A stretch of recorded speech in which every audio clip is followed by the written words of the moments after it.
Week of Overwatch. 4400. Hello everyone, welcome to our first Bad Batch Premier League Munch Time, not brought to you by Nutella, as you can see. Hello everybody and welcome to the very first game of the BPL inaugural weekend.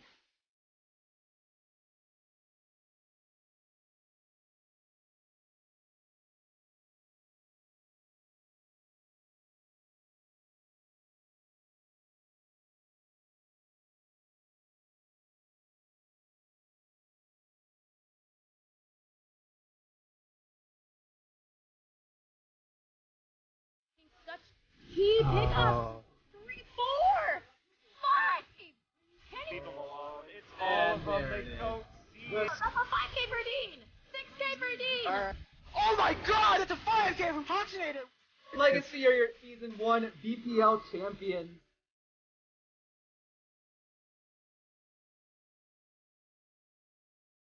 Completely different sort of. Oh my goodness. Oh It's my you. god, big plan. Is gonna fall low or Laid out by Mr. Mr. sees Magnolia is waiting for this blizzard first. Oh my god. Well, that's just oh no, able to do it. Cat boys no longer. These are cat men.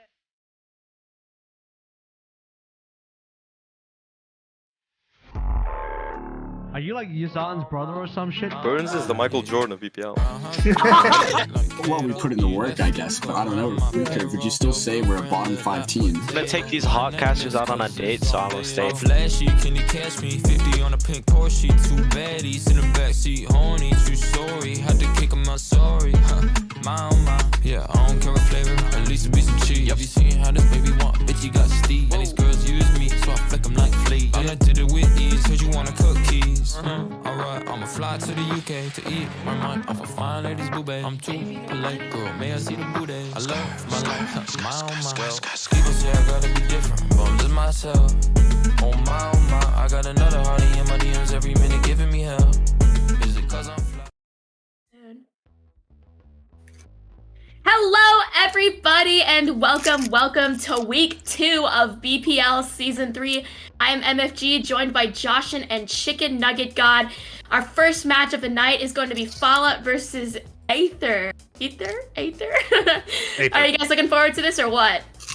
I'm really looking forward to this. I think this is gonna be a good game. Yeah, pretty good. Just like the potato chips. Crunchy chips. Some Lays, or in the UK we Walkers. Some Walkers. Well, speaking of Lays, let me lay down some match facts for you tonight.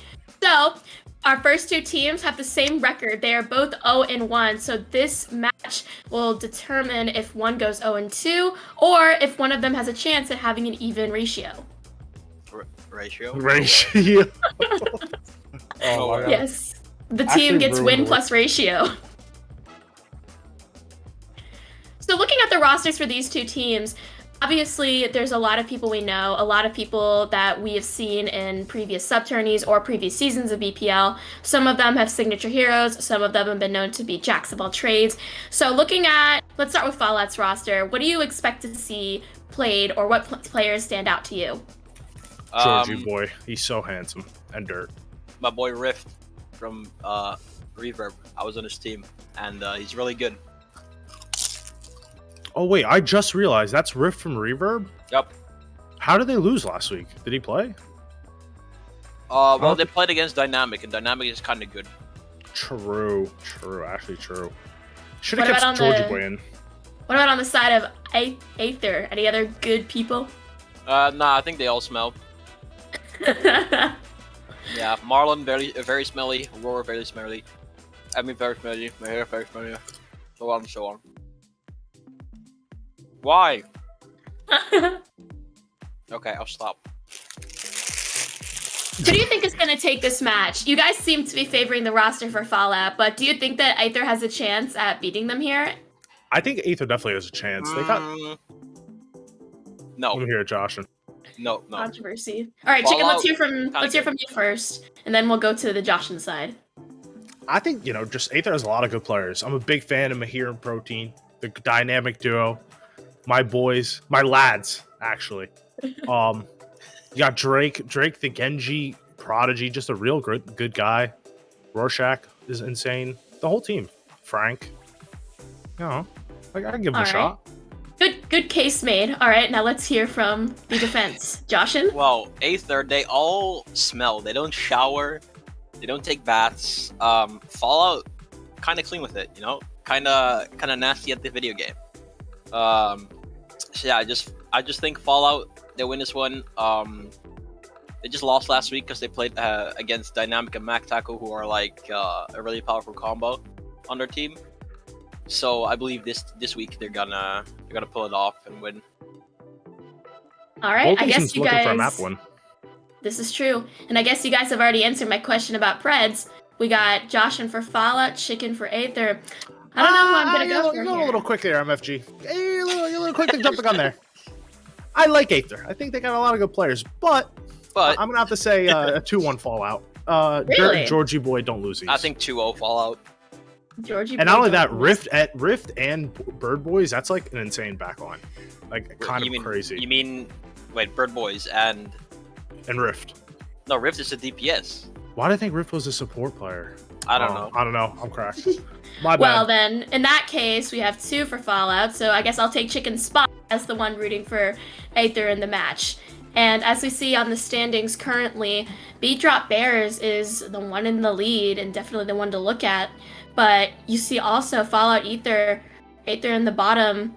They're all tied for 12th place with a couple other teams, so this is going to be their chance to climb up the leaderboard as well as to get that even ratio we were talking about before. I will have to say the first week, all of the games were very close, which means that some teams are like down one game or up one game, could very much like lose this week against like teams that are obviously better. So like, if you look at it, Fallout and Admin Aces should be higher, but they both played against really good teams. So even if you're on the lower side, or even on the higher side of the standings, you gotta don't slack off because you're gonna lose sometime soon. It's only week 2. Still week a 2. lot of stuff to happen. True. And our first map of the match is going to be Rialto, so I'll let you guys have a pleasant boat ride. The classic boat ride, I see. I hate this map. Just says add time. No. Not gonna do that one. Looks like Aether is here gonna start with an Ana Mercy backline. Interesting. Is Dush trolling? Does he actually want a pause? Is that a Q? I don't know. I don't know. Alright. Oh, they're running Pocket Echo, that's why. I see. I think Fallout definitely has the better comp, because their backline is just better. Because the synergy between the Ana and the Brig, of course. Looks like Aether doesn't really know what they're still deciding. They had Drake on the Echo, now on the McCree. So, Let's see the Genji. Yeah. Smart swaps. Drake is going to McCree. Frank's going back on the Brig for the Ana Brig. But I prefer the DPS characters from Fallout over Aether. Let's see how it plays out. Definitely. We also have Hot Dog on the off-tech. I didn't even notice that for a second, but they're fighting up here. Over this. Is he an off-tech player? I thought he was a support player. He's a flex support, yeah. This is very interesting. Looks like Aether has an abundance of flex supports, and they need to, make some necessary swaps, but they're just giving up this pushing this cart right now, trying to soft dive this high ground and just play it safe, not get too antsy. But Fallout's going in. A big anti-nade. Massive anti-nade coming in from Bird Boys. Holy cow, just completely. The team Dust goes right in, and Rift gets another massive dynamite, and that's just a one fight right there. Doesn't look like they want to go for any more staggers. They're just content with, playing it safe and getting some time off the clock. What happened there? Bird Boys just hit a big anti, and that's all that happened, I think. Some great follow-up, too. Great follow-up from Rift, yeah. Oh, Mahir. Looks like they're just going to be poking some corners here with both Winston. Just looking to get some full start. Ooh, what a nice sleep. Gets up, though. Oh my god, Dirt getting super aggro, almost pays for it, but is able to get out. Now here comes the fight for the high ground, as this happens on Rialto first, and Looks like Drake just wants to get out of there. Georgie taking some dinks, doesn't want to go in, but they built the nano, and there is set Mahir, and he does get both the back line, and this is looking really good here. The Georgie boy does get D-Mech, and now this is just some solid, you know, cleanup. Dirt does go in. Dusty, they're getting 2 picks in the backline though, on both supports, I believe. But it looks like Mahir is just like clearing the rest of the team, and the backline kills don't really do anything for Fallout. I think it does do, actually. The supports of Aether are going to get back way quicker. And look, Aether has to get out right now. The nano comes in on the monkey, but there's nobody to dive because Dust killed them too early. And now they're just fighting it out. That was kind of a wasted nano. Unlucky from the side of Whirldwind Fallout. And now they're just dumping ults into this fight, trying to push them back. And they will for the time being, just trying to kite it out. And with 2 picks, that's going to be it. Fallout here using really like too many ults, in my opinion. But they get the job done.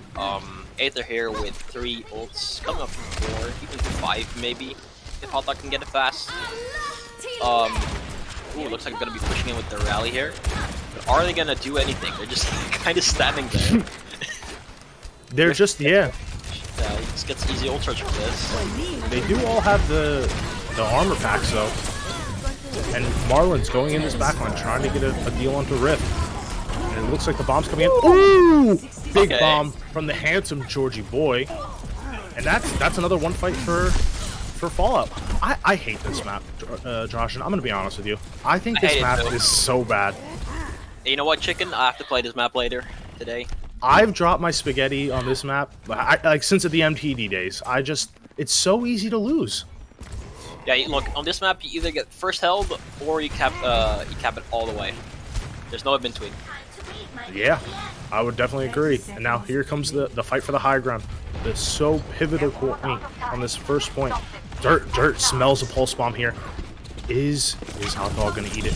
Comes in, sticks Hotdog, and ooh, gets Hotdog low, and Pokey goes down. And this is the last fight here. Last fight here, Dust here jumping in. Is he gonna get out? He is gonna get out as Aether just falls back. Last fight for them goes after this. Dirt falls down to Drakey. Hotdog D-mechs, and Dust kills 2. Dust falls down by Drakey. But the space was made. It looks like Fallout is getting all the picks they need and winning the fight. Aether Frank trying to do the Lord's work and stay on card, but with Georgie Boy's easy 3K, it's gonna be a first hold. They just gotta get it to first point. That's it. But I tell you, first hold or full cap. It's yeah. Also, apparently they're playing on EU servers, which might explain why Fallout. Wait, no, wait. How many EU players we got? Aether should be winning because let me see. 1, 2. We got three in the EU game. Players on Aether's side, even though like most of their team is EU. They got some EU sub players, and then from Fallout you have Rift and Toxicinator. We're both from EU. This is the worst case scenario for Aether. They can't even say ping anymore, man.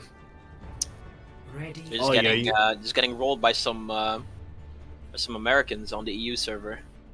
It's not what you want to have to happen. Freedom doesn't matter where we are. Freedom. The land of the free and the home of the brave, and this is looking dire here. Aether trying to switch it up. Drake on the legs. I like it. Oh, never mind. Oh, but Doomfist. I also like Doomfist. Looks like he's okay. Fallout looking for the ball comp over here with Dust Eater and the ball. One of his stronger heroes, I'd say. And then Dirt, aka Supportive, on the Pharah here with Bradley Toxicinator as the Mercy. I like this comp from Fallout. I think this Fallout comp is just generally better than the Aether comp. If I get played correctly. Is Dust gonna go down? Okay. I thought he messed it up there, but Dirt is already in position, getting a lot of poking. And this, Drake says, "What's up? We're on the top of a mountain." Even though he swapped the Genji. The hell? It's Drake. I'm not too surprised, but there's already 2 quick picks, and if I'm Aether, you gotta GTFO and regroup right now. Yeah, it looks like Aether just regrouping. Rift catches Drakey. Oh, Dust almost gets Marlin, but has to get out, does not want to die. And this is looking super good for Fallout. They're already looking at the golden box of victory. Do they have any ults? No. So this is going to be another neutral fight, just playing it out. Martin here goes in and oh no, he has nowhere to die. Georgie Play is doing so much work on every aspect. He's ready for the dives. He's DMing the Ana. This Ana's done. Ana's dead. Support going in with these rockets. Mahir is in the backline getting some picks, but is it going to be enough? There's nobody dealing with dirt. Oh, Toxic does go down. This is just scrappy. It's very scrappy, but it looks like Aether has pushed them back because they lost some key picks. Oh, and Marlo's on the Widow now, one of his signature heroes. Looks like he's gonna try and snipe down Supportive and Rift, maybe. Looks like it. Definitely trying to pull out that last minute clutch factor. Hot Dog just spamming the angle. Please get that mech. Oh, grapple shot. Ooh. Oh, so that was really close actually.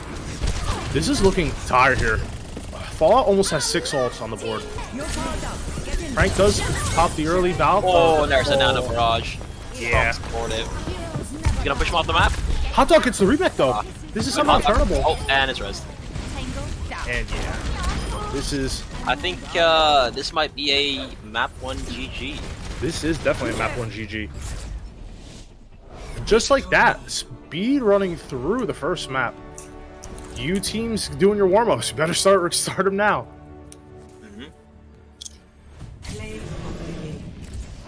Oh, let's see this.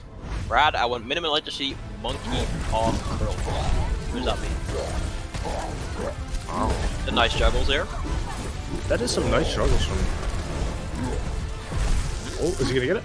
Wait, we know he got some. But yeah, just a blazing fast time for Fallout. Exactly. I don't understand what's going wrong exactly with the Aether. They have a lot of good players. I'd say Aether is kind of nerfed right now because they're having to put their flex support on off tank and their off tank Mahir on main tank. So I think they are missing Rorschach and I forgot. Emmy? Is Emmy their off tank? I don't know. I forgot. No, but that's just another player on the roster. I think that's it. Emmy's the only other missing player. They could come into the next map anyway. They could, but like, why would you sub in your B roster, so to say, on your first map? You know, like it is a strat. It's a strat, but that's only if you're really, really confident. I feel like most teams definitely put in their A roster the first map, right? Yeah. Your stats are easier. You want the first map win, and if you lose the next one on your B roster, you just go next, put in your A roster again. You know? Yeah. Then you can have like a theoretical, like, say our B League team, or not a B League team, our B roster can actually take it maybe, or, you know, hopefully get a win, throw them out, and then just run. If say you do lose it, you have your next your A roster ready and hot for both next maps. But it's here or there. It doesn't really matter. But I think we're gonna be trying to fix those EUs. You know what? Let Aether have him. Let Aether have him. Let's play on some NA servers this time. No. As it should be. I gotta price in that Aether map win for my Preds. I cannot do Preds. It is illegal in my country. I don't know why. That's unfortunate. Very unfortunate. I could have been a millionaire in a vast chat if I just could have Predded, you know, but now I'm stuck at 100k. Unlucky, man. Unlucky. Do we know what the next map is? We should Anubis. Anubis? Okay. I feel like that's like either a double shield map or a ball map. And we've seen some ball stuff before from Fallout, so I just think Fallout is gonna win this one too. I would definitely agree. Anubis is 2CP in general. It's all about having like clean engages and getting a nice, team wipe as best as you can. And Aether just, it's sad to say, they just don't look like they have it right now. Yeah, it's just unfortunate they don't have their full roster. Maybe they do, and we're just gonna see them this map, but I don't know. It looks like we have some roster changes coming in. I'm pretty sure. I know Toxic Fallout's team has a lot of team to be. Okay. Oh, okay. Dirt out. Oh, Dust. Dirt has to leave, I think. And then Dust is on DPS. Brad on main tank. Spooka is. Oh my god, they're taking out Georgie again. I'm gonna lose it. Yeah, why take out Georgie? I'm gonna lose it. I'm gonna lose it. And then Mani on main support. Interesting. I think now that Dirt's gone, they might actually do worse. It's all priced in. It's all priced Only in. one player is gone, and now they're changing their whole roster. I don't know how this is gonna play out. I think Aether might have a chance now. They were like, Aether, we saw you off rolling. We figure it's only fair. It's only fair if we do it too. Exactly. Dirt was like, this match is too easy. He just left. Played some Pharah. If you can't win without me, I'm gone. I'm gone, yeah. Goodbye, team. So do this for Dirt. Hmm? Oh, we're heading in. Let's get it. Temple of Anubis. What I was gonna say, what are your thoughts on this map? But I kind of know it's a 2 CP map. It's a 2 CP map. You can take it or leave it. Probably one of the better 2 CP maps, I'd say. I could agree with that. I like Volskaya. Volskaya is definitely the best 2 CP map. At least in like team play, I'd say. The worst one is definitely Hanamura. Yes. Hanamura's dumb. Especially first point. Excellent, yes. Yeah. But enough about terrible map design. Let's head into this terrible map. I mean terrible mode. True, terrible mode. Translation hotel. Okay. Thank you, Vic. Do you want a bandage for that? That's Vic's translation of the day.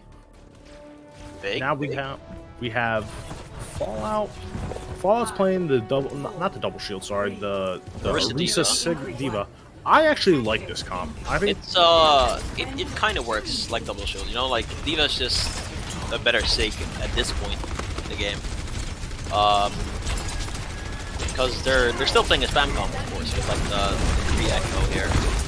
And for dive, and Mahir just dies. Boys. That's rough. It also died. Trading main tanks actually kind of massive. Could be good for the side of Aether. The res does come out though from Mani, and just like that, it's nullified. A big suck from Toxic. Hot Dog has to use that primary, and he is gonna not get punished for it. They're already all back. Here's ready for the dive. Drakey going for this echo. Oh my god, almost gets him. He's so elegant. Here on the Genji on his signature hero. It's looking to get some poke in here just for some blade charge, you know. Wait, they're getting picks. Hold up. It looks like Fallout is just getting counter picks here on both of their tanks, and now they have no one to push with. So yeah, everyone's just backing up again. Wait, but Frank gets Rift. They already used the rest, so they're 1 down. They have an advantage. Are they gonna push it? And ooh, another advantage. Another pick.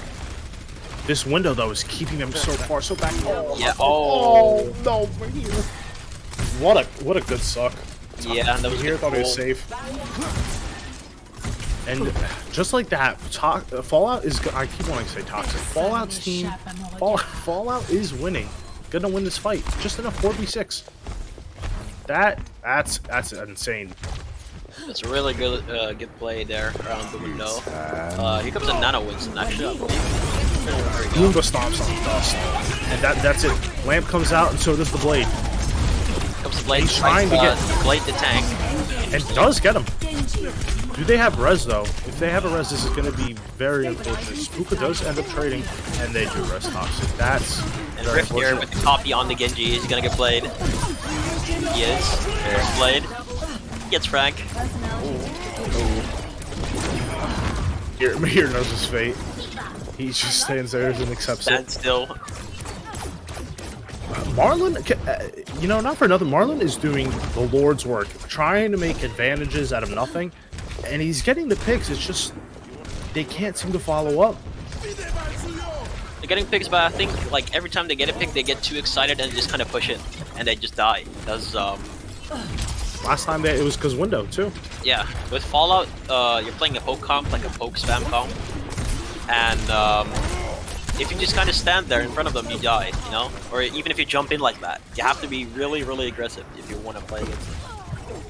But they kind of just all die before they get to them because their focus is like really good. Fallout does this great job of kiting into this corner by the stairs and getting a lot of natural cover. Oh, protein!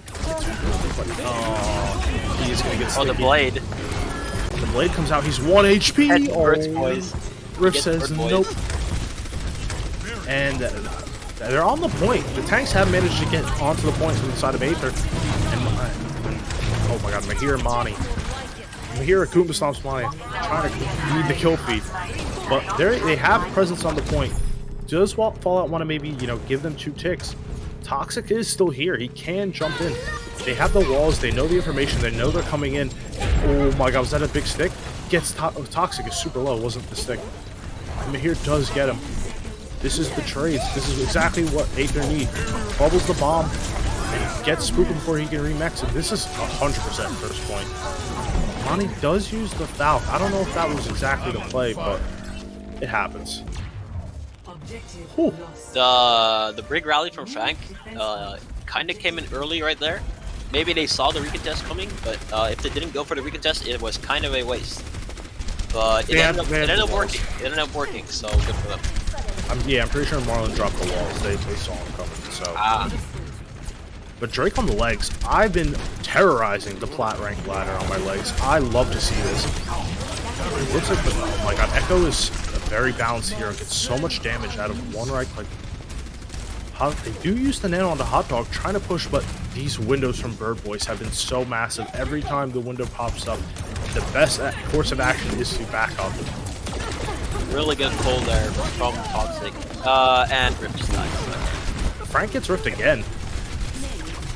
Which is really, really aggressive here. But they're getting away with it because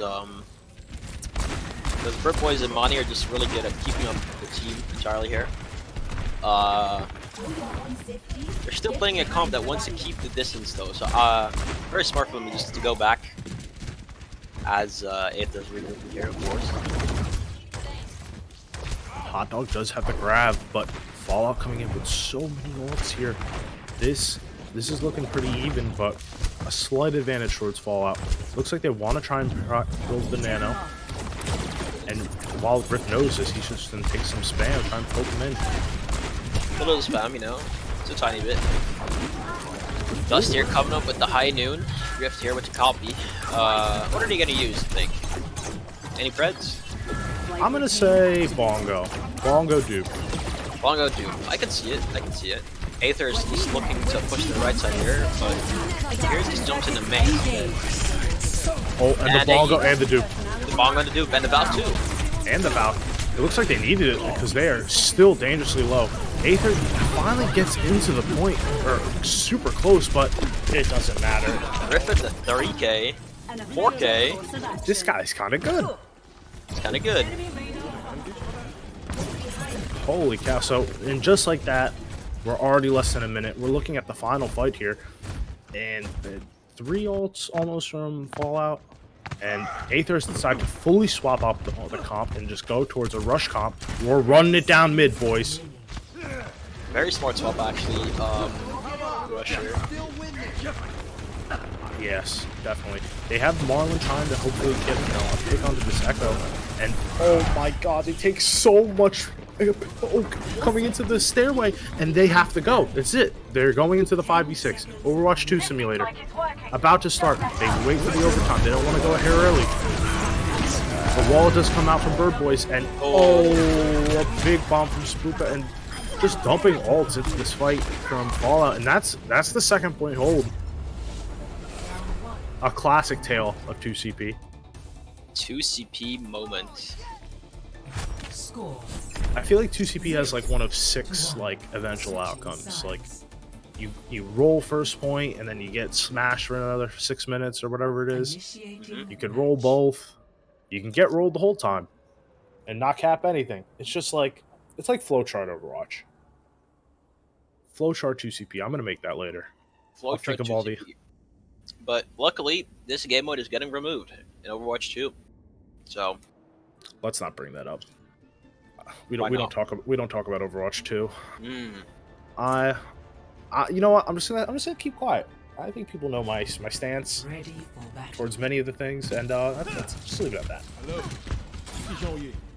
But Aether coming in with a double shield now. This is looking.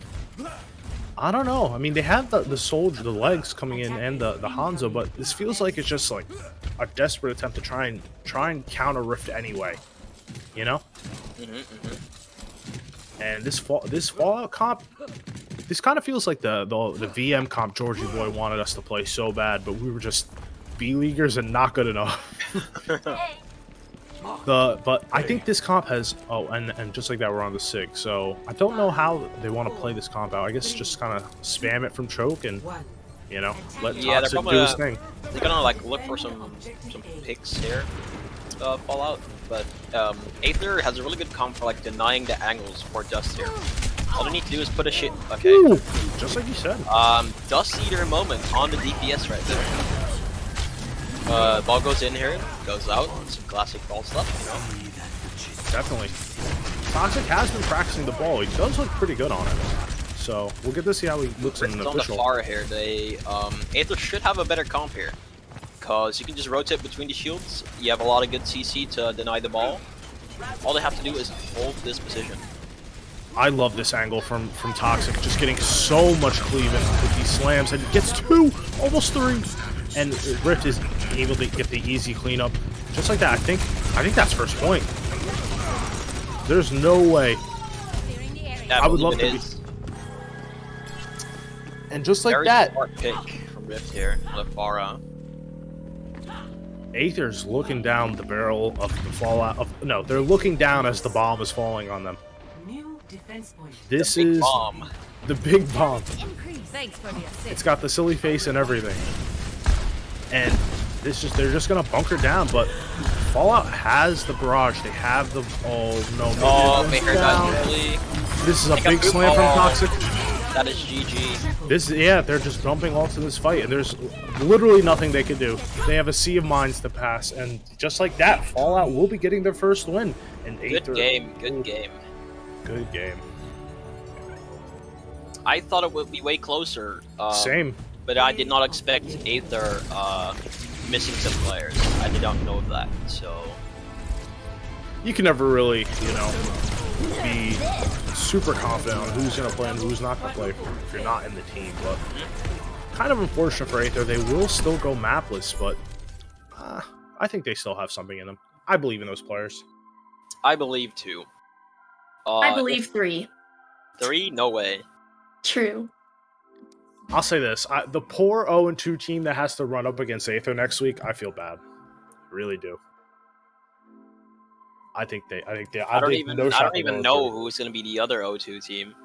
We don't know yet because none of the matches have been. 0-1. Like a lot of teams are 0-1 this week. There are going to be a lot of 0-2 teams too. We will have to wait and see. But yeah, like you guys said, that was a pretty dominating match for the side of Fallout. Kudos to them. As you did note as well, a little upsetting for Aether just because of ping, roster things, all those things that were kind of bogging them over. But I think that they definitely can take this match and learn from it because it's watching the film, like they could see where they went wrong and try to perfect their pushes, try to perfect the synergy and come back stronger because it's only week 2. Anything can happen. Anything can happen. Totally, yeah. Fallout now 1-1. Ratio. Who are they gonna play? I think. Who do you want to see them play? Who do I want to see them play? Who do I want to see them play? Let me see. I feel like we need to look at the standings to decide and see 100% who their options are. Probably, yeah. Let's look at our Well, standings they're and the make only a. 1-1 team right now, but you can like kind of guess which teams are gonna lose and win. Let's make an educated guess. All right. Standings. Can we get the standings on our front of our face? All right. So looking here, it looks like the opportunity could go for literally anyone except for Aether. Any of these teams could be 1-1, depending on if the upper teams lose or if the bottom teams win. I'm looking at the schedule right now, and it's Whirlwind. I can see him play Sloths, Monarch. Zenith versus Aces, Six Piece versus Vengeance, Summit versus Drop Bears, Monarch versus Galaxy, Momentum versus Ruination, and Basalt and Batter versus Kawabunga. I definitely think Aether could be matched up against teams like maybe Whirlwind or like Beat Drop Bears, Monarch. Or Monarch, yeah. Definitely. Or even Cowabunga. Or even Kawabunga, yeah. I don't know who Kawabunga plays. Basalt and Battery, apparently. Yeah. So, yeah. Who would you guys think is an MVP for this match? Georgie boy. No, actually Rift. Yeah, let's not beat around the bush here. Sorry, GB.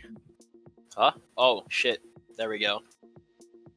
Yeah, I was typing somewhere. It happens.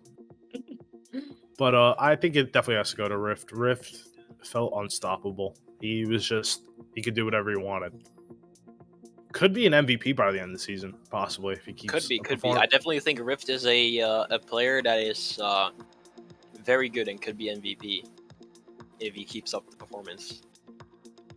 Fair enough. And I don't think we have any interviews, but stick around for our next match, which is going to be the Solomon Island Sloth versus Whirlwind. Funny Sloth team.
honest copy paste.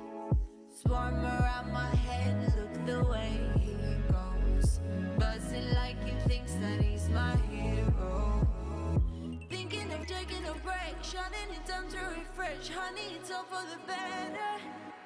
Oh no, so spit it out to my face. It's okay, I've been busy working late, unrehearsing my faith, like repeating my mistakes. It's alright, it's okay, there is no one else to blame.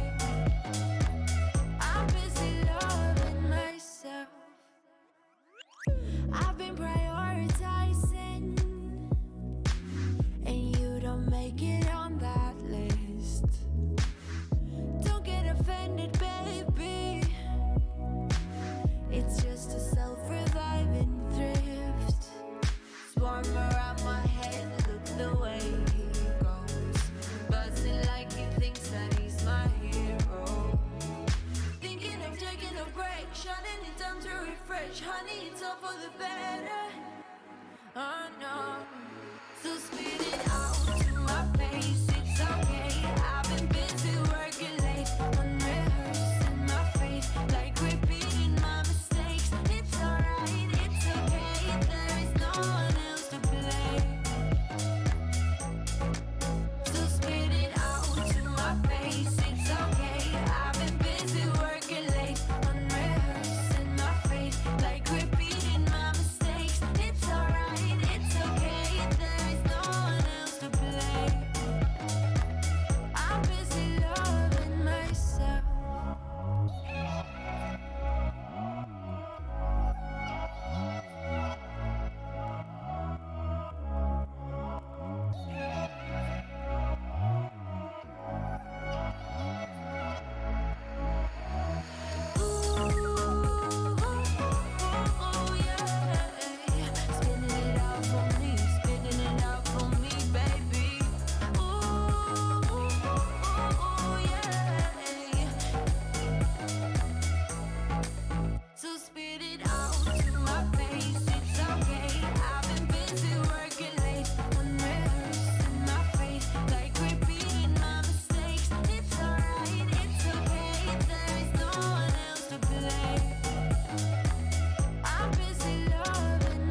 Welcome back, everybody. We return to our second game of the evening for BPL Season 3, Week 2.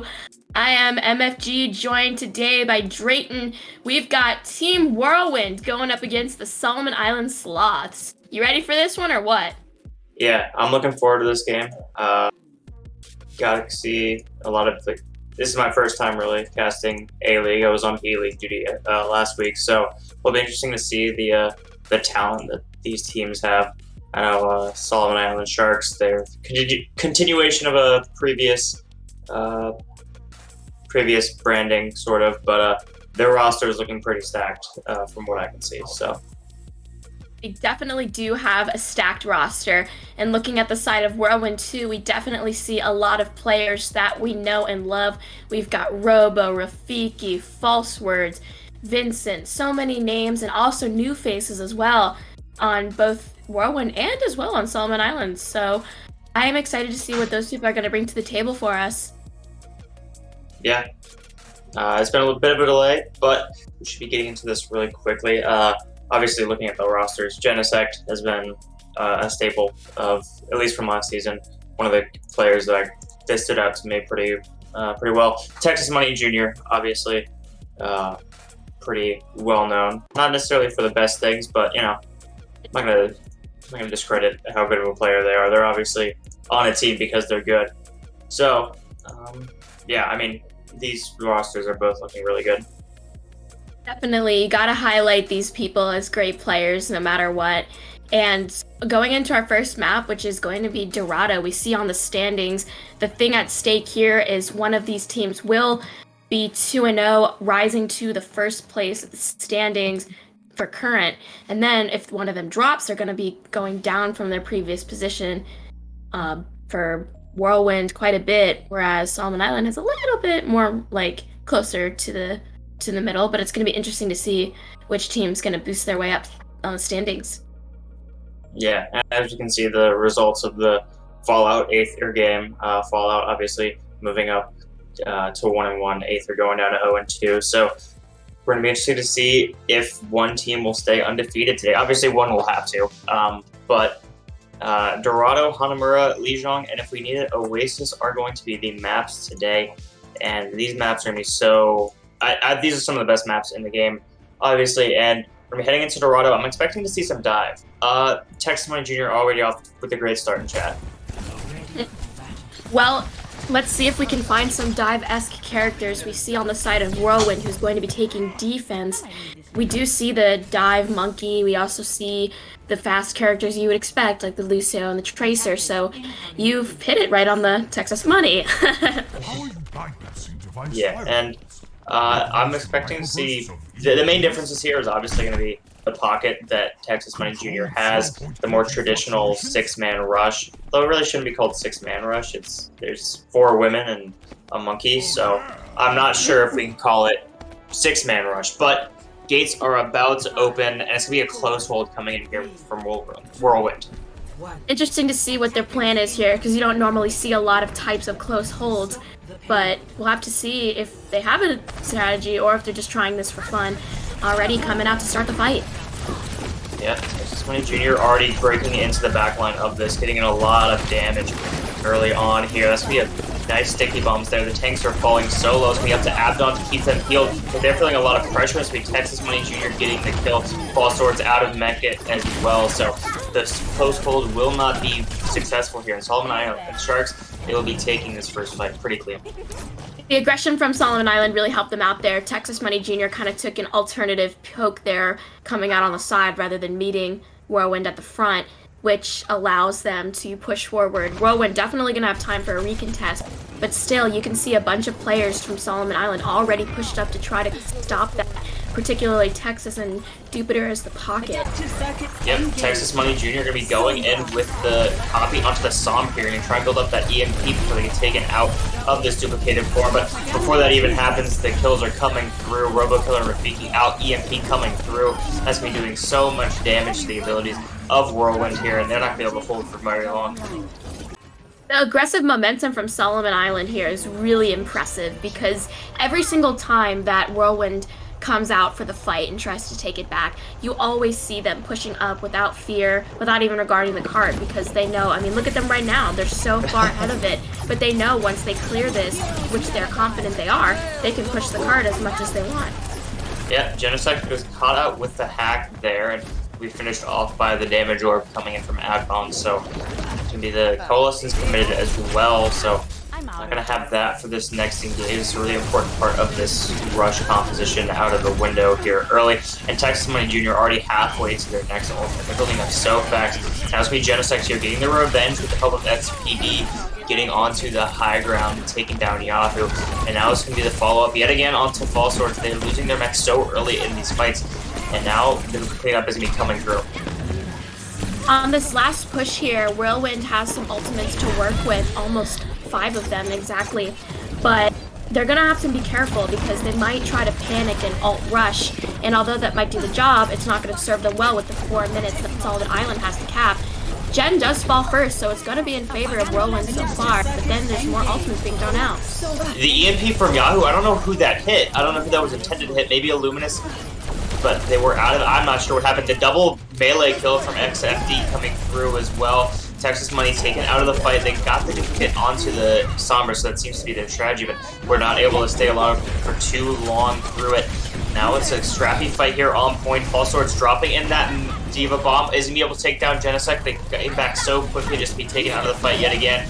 Now it's going to be Ani's turn. They're going to be dropping in the Diva Bomb just to try and remech. They aren't going to find anybody with it, but the remech is going to take Fall Swords down to about half HP, and this makes the recontest a little bit more possible coming in for Solomon Island Sharks. It's going to be the healing coming in from Abdon, trying to keep everybody up. Rafiki with that Discord needs to be target number 1. And now the Coalescence is built up, that will be sustaining them throughout this fight.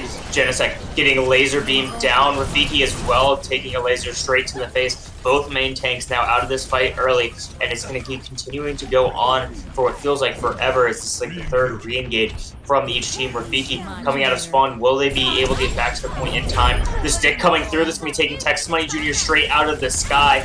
And now the recontest and hold looks good for Whirlwind here. Although, as I say that, the res and the kill onto Ani comes through, and that's a big pulse bomb taking out Rafiki yet again. The main tanks are not living very long in these fights. Robo Killer taken out as well. This should be the cap for Solomon Island Sharks here. In the beginning of the fight, that was such a great regroup for Solomon Island, as you highlighted, where the Ani was able to get out safely and even hurt the other team's HP simply by a remech. And FD in that fight was getting so many important kills. Shout out to him. We normally say Texas Money is getting all of the work done, but now it seems to be the Tracer in this case. But they're still going to push up as usual. Yeah, Fall Swords, again, they're going to be losing their mech. Oh, they barely keep it alive. They would have had the Diva Bomb to remech potentially. They're going to eat the Pulse Bomb as well, so that's going to be a good early start. Texas Money Jr. now moving over to the Tracer. They've taken every single DPS pick on the field so far, and now they're going to be engaging. They're going to look to try and build up this Pulse Bomb. They're going to get it. They're going to get the stick as well. The shields from that beat are going to be saving them. So close to getting the second Pulse Bomb, but Fall Swords will be taking them out of that form before long. But this entire time, the card has been being pushed. They're so close. The EMP Bomb comes through. Fall Swords finds 2. That should be ending this fight. Genesect pile driving onto the point. Rafiki has been taken down, so this might be winnable, but this Genesect dies now. That should be the end of this fight. Whirlwind will finally be able to stabilize. Yeah, they finally found their footing, and now they have about 2 minutes and 45 seconds to hold that. Things are looking good for them, though, because like the cleanup was very smooth. Yahoo with those last 2 melee kills as well. On the side of Whirlwind, in order to defend, they've got 2 ultimates there, Rafiki and KEF. Solomon Island only has 1 ultimate themselves, but if they do want to choose to continue that aggressive play style, then they could take this. Yeah, the early Pulse Bomb from Kef, because I can find anything. Rafiki trying to get a little bit of damage into these aggressors on the high ground. And now the Diva Bomb is going to be aggressive from Ani. There's not going to be an EMP to open things up, and it's not going to find anybody. But XFD has won the Tracer duel. Now they're trying to take out the Sombra as well. They're in the backline. They have the Pulse Bomb. They're looking to use it. The nice melee kill from XFD. They've taken out both TPS in this fight, doing great damage there to Rafiki. XFD has just been carrying this fight. Kef has come back from spawn. Another Tracer duel is about to break out, but XFD will be the one getting the worst for this time, but they don't touch the point. A nice minefield from Genesect secures the cap, and Solomon Island Sharks set a blazing time bank of 152. Yeah, that was a really good run for the Sloths there. They really played cleanly, and like I said, the aggressive playstyle really served them well. So now it's going to be up to Whirlwind to see if they can develop a style that'll catch them off guard, because it could be possible that Solomon Island is aggressive on offense, but maybe not as well coordinated on defense. So Whirlwind could try to exploit that, or they could pull out something entirely new, silly, fun that no one's ever seen before and catch them off guard. There's a lot of options open for them here. Yeah, Solomon Island Sharks, they could just run it back. I think they're likely going to. This time, actually, no. They're going with the Brig and the Sombra. Looks like Texas Money Jr. did duplicate the Sombra quite a bit, so not really that surprising, although potentially the Mercy Ana coming through. Yep, so going with Texas Money Jr. on Sombra and XFD on the Pharah here. Zoopiter is still going to be in that pocket role, but this time they're going to be attached to the Pharah. It's interesting to see a Pharmacy here because it is a very powerful comp, and we have seen that DPS Mercy pocket in the form of Texas Money Jr. on the Echo, so I'm excited to see how XFD is going to be utilizing this pocket. Yeah, and the gates are going to be opening here early on. Just trying to get this point control. False Lords forcing Ani off of the high ground early. Some good control of the environment here. Rafiki's going to be falling very low. Trying to just get around, looking to take a position to get to high ground, but it's going to be spotted out by the Pharmacy. They're just going to be doing chunks of damage. Nobody on Whirlwind can really touch them, especially from the positions that they're in. It's going to be up to False Swords, but Genesect is going to be hacked. They will survive, but Texas Money Jr. in the meantime taking down Yahoo. Genesect is not going to be surviving the entirety of this fight, as Kef is able to finally wrap up the kill onto Genesect. So even trade so far, but with the spawn advantage, Whirlwind will be looking a little bit better in the long run, but XFD is looking good up on this Pharah, just raining in damage from above. Nearly 60% on the Barrage. That's the highest ult charge of anybody other than the Ana, and they've just surpassed them. So now Genesect coming back in, looking for the pile drive. It's going to be a hack onto Robo Killer, and they're going to be taken out by the Pharah. Very good combo there, but the hack comes through. Kef able to take down XFD, and now it's looking like Whirlwind. They're going to keep this momentum going. They're able to get the kills and the advantage early on in this fight. They're going to be taking this point pretty soon, it looks like. I think that Yahoo is playing Sombra correctly in this situation, because before I was going to comment on the fact that Whirlwind had 2-hit scans, but none of them really classified as long range. Yet we just saw that they were able to take down the bar with the combination of the hack. That huge EMP coming out though from Texas. Yeah, no follow-up really. It does create the space to get the res onto XFD, and that's what it really is going to be coming down to here. The Barrage coming in, finding two. Solomon Island Sharks will be holding here. We're less than 1.5 meters away from losing that first point. But the EMP from Texas Money Jr. creates the space to get the res off, and XFD does work in the sky. That was a beautiful 5-man there from Texas. Amazing work. Both of these Sombras, for that matter now, are playing so beautifully and stellar and doing the things that really allow their teammates to shine and take care of the problems that the enemies are presenting. 1:43 left on the clock for another engage. About to start with a great EMP to begin with. Texas already out of the fight. Yep, Texas and Genesect, the only two caught by that EMP, but we can take those two out to be an early advantage. The bomb coming in, Illuminous now out of the fight. This should be the cap coming in from Whirlwind. They're going to be just cleaning up the rest of this fight. And now with 1.5 minutes, they will be taking this first one. Great play from them there, because they didn't rush it too much and they waited a little bit after the initial EMP to essentially scout out who was lowest and pin them into a corner to make sure they were not able to rely on their teammates for healing and peel. So now going into second point, you can see they're trying to be aggressive a little bit, trying to take the high ground. Jen poking for the side of Solomon Island. But maybe they all are going to do a wraparound. That's going to be interesting. Kef hacked there, and XFD switching over to the Tracer is able to win the duel with a little bit of a cheat there coming through with the assist of Texas Money Jr. Now it's going to be Genesect trying to get in a position here to do some work, but he's been completely passed up on. The rest of the team has been dove on, and it's going to be the supports taken down early. A very well executed dive there from Whirlwind, as Genesect could do nothing but watch. But the cart hasn't been really moving too much during this time. They're going to get this team fight win, but they haven't taken much cart progress, and with the stalls coming through, it might not be getting too much progress before the next fight even starts. I don't think they can try to do the exact same strategy as the Sloths did, because as we just saw, they pushed up aggressively and tried to get the members of Solomon Island out of the way, but you saw that XFD and Texas Money were kind of in the back, prohibiting that payload to be pushed. So they need to actually stay with the payload and take those fights there.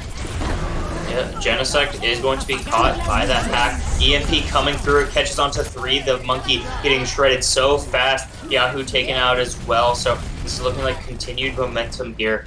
Lack of momentum going to be carrying forward for Whirlwind. The Solomon Island Shark are able to, Sloths are able to really well capitalize off of the EMP from Texas Money. And it looks like a lot of ults were also used on the side of Whirlwind, which is not going to be good for them coming in here. For example, RoboKiller tried to use the beat. Oh no, Jen gets caught out there with the hack. Yahoo has been doing so good of just shutting them down. And now it's actually looking like Solomon Island Sharks, they're going to be on the back foot here as they've lost both of their tanks. This is looking good right now for Whirlwind. They have Yahoo's EMP in case Solomon Island tries to do another recontest. But as I say that, the trans comes out at the same time. Perfectly timed Transcendence there from Illuminous. I think they must have seen the translocator coming through from Yahoo. This time now it's going to be the bomb going into the back line. Nobody's going to get caught out by that, but Genesect again hacked and shredded through by Yahoo. They're building up so much ult charge off this. They just used the EMP. They're now at 33% on the next one. Now it's Texas Money Jr.'s turn to let it rip, and it's going to find 4. Yahoo not able to get out of that situation will fall. The Jupiter was stuck there. XFD is going to have their ultimate eaten. So it's looking like Whirlwind are still in this fight. They have no DPS, but it's just really Genesect here. Texas Money Jr. creating problems on the high ground is going to be met by his Paul Swords, but not going to be taken out before they have to go back to that low ground. Abdon now taken out. This is looking like the Solomon Island Sharks could hold. The stall has been really good here from Genesect. They haven't been hacked up. They haven't been taken out of the fight, and that'll be the disengage coming out from Whirlwind, but not before RoboKiller gets caught out. The Sloths have a very impressive composition in terms of the way it works, because they almost seem to be losing, but then when Jen comes and pops out the mines, it actually serves them so well because it automatically is used as a zoning tool to force Whirlwind to back up, which allows the Sloths to have the aggressive advantage. Because I know that some people, me included, may be thinking, man, Jen keeps getting hacked all the time, doesn't seem to be doing much. But just the fact that he's building up the ultimate and using it in those kinds of situations makes him the best ball in BPL. Yeah, Jen, best ball in BPL. Yahoo, not looking like the best Sombra in BPL there. They had their translocator taken out and immediately killed and take advantage of that fact. Now it's going to be the DMAC here. It's looking like this map is going to be going to Solomon Island Sharks. Nobody's going to be touching. Solomon Island Sharks will take the 1-0 lead in this series, and that's going to put them to map point. Great work, Sloths. Great work. Like I said, though, the Sombra has just been such an intricate part of all of these compositions. Obviously, we saw so many EMPs from Texas Money, and in the end, they really allowed them to win the game. But as we're seeing right now, though, XFD also put in so much work on the Tracer. So just the overall DPS line of the Sloths is really propelling them forward. Yeah, they did a great job there, and we could see it in the results. The 3-1, they almost were able to hold on to that first point entirely and full hold them, but Whirlwind were able to come through at the end. So not the closest series right now, and the play from XFD really just kind of just summarized it really well. Just the DPS from Solomon Island Sharks doing so much terror in the backline in those messy fights that we saw breaking out, and they were really able to capitalize on that with the rest of the team. Well, the fact that Whirlwind was able to break through one of the points does show signs of life for them. And now that they really know how Solomon Island likes to play with their aggressive style, they can come and be more prepared for our next map. Yeah, they should be able to adapt if their coaching is good. They're able to keep themselves in this game mentally. I know that's one of the biggest issues when you go down 0-1. So now it's just going to be really on the mentals. And it looks like we're going to have some changes coming in. Connor is going to be subbing in for the Sloths in DPS. Texas Money Jr. is going to be going over to support. Illuminous is staying on support, but they're going to be going from flex to main support, and Dupiter is going to be benched. So roundabout way of saying that Connor is going to be coming in replacing Dupiter, but Connor's going to be playing the DPS. I'm interested about these changes because, particularly the Texas one, because I have heard in last week, I think Texas did the same thing where he went from playing DPS to also playing flex support, which is definitely interesting, but he does make it work. So I'm excited to see what they want to play here on the next map, which is going to be Hanamura. And then in terms of the support switch, where Illuminous is going to be doing support and Jupiter is going to be out, do you think that's going to affect their comp pretty drastically? I think they're probably going to have to switch up. This might be a specific switch for Hanamura. I know there's a lot of TP strats. Maybe they want to put Connor in on the DPS to maybe that's their best sim player, something like that. And then I think that Illuminous is just so flexible that it doesn't really matter which support you put them on. They're going to be able to do whatever on either of those roles. And flex support is basically just DPS, so I'm not really surprised to see Texas Money Jr. switching over to that slot. Texas Zen, everyone watch out. It is a good thing though to have like a flex support who knows how to do the damage, because like the reason why the support characters in this game have mechanisms of doing damage is to protect themselves. And so if you're a support player who can both heal and protect yourself, you're going to be very valuable to your team. So if the Sloths do manage to perfect that strategy, they could easily take this over Whirlwind. Yeah. Salmon Island Sharks, they have the flexibility. They have the star power. I think it's their map and their match to lose here.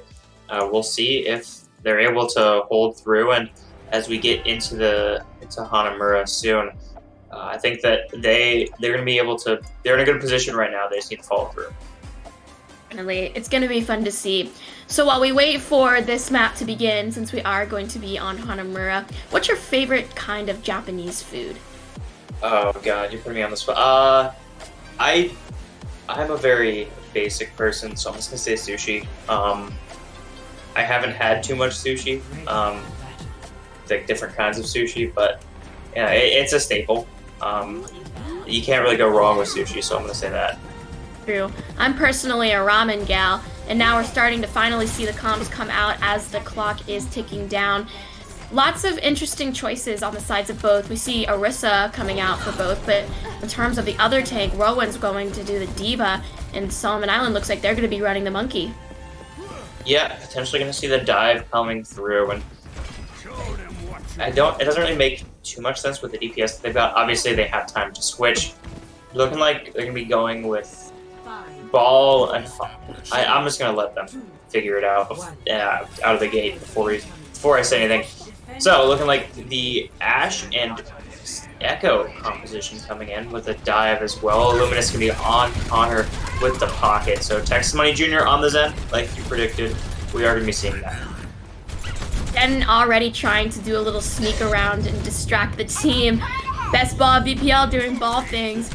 But Torbjorn on the side of Whirlwind with KEF, it's actually not too weird of a choice because of that turret area and the fact of like the Molten Core is great for zoning, especially in these narrow areas that Hanamura has, especially on second point.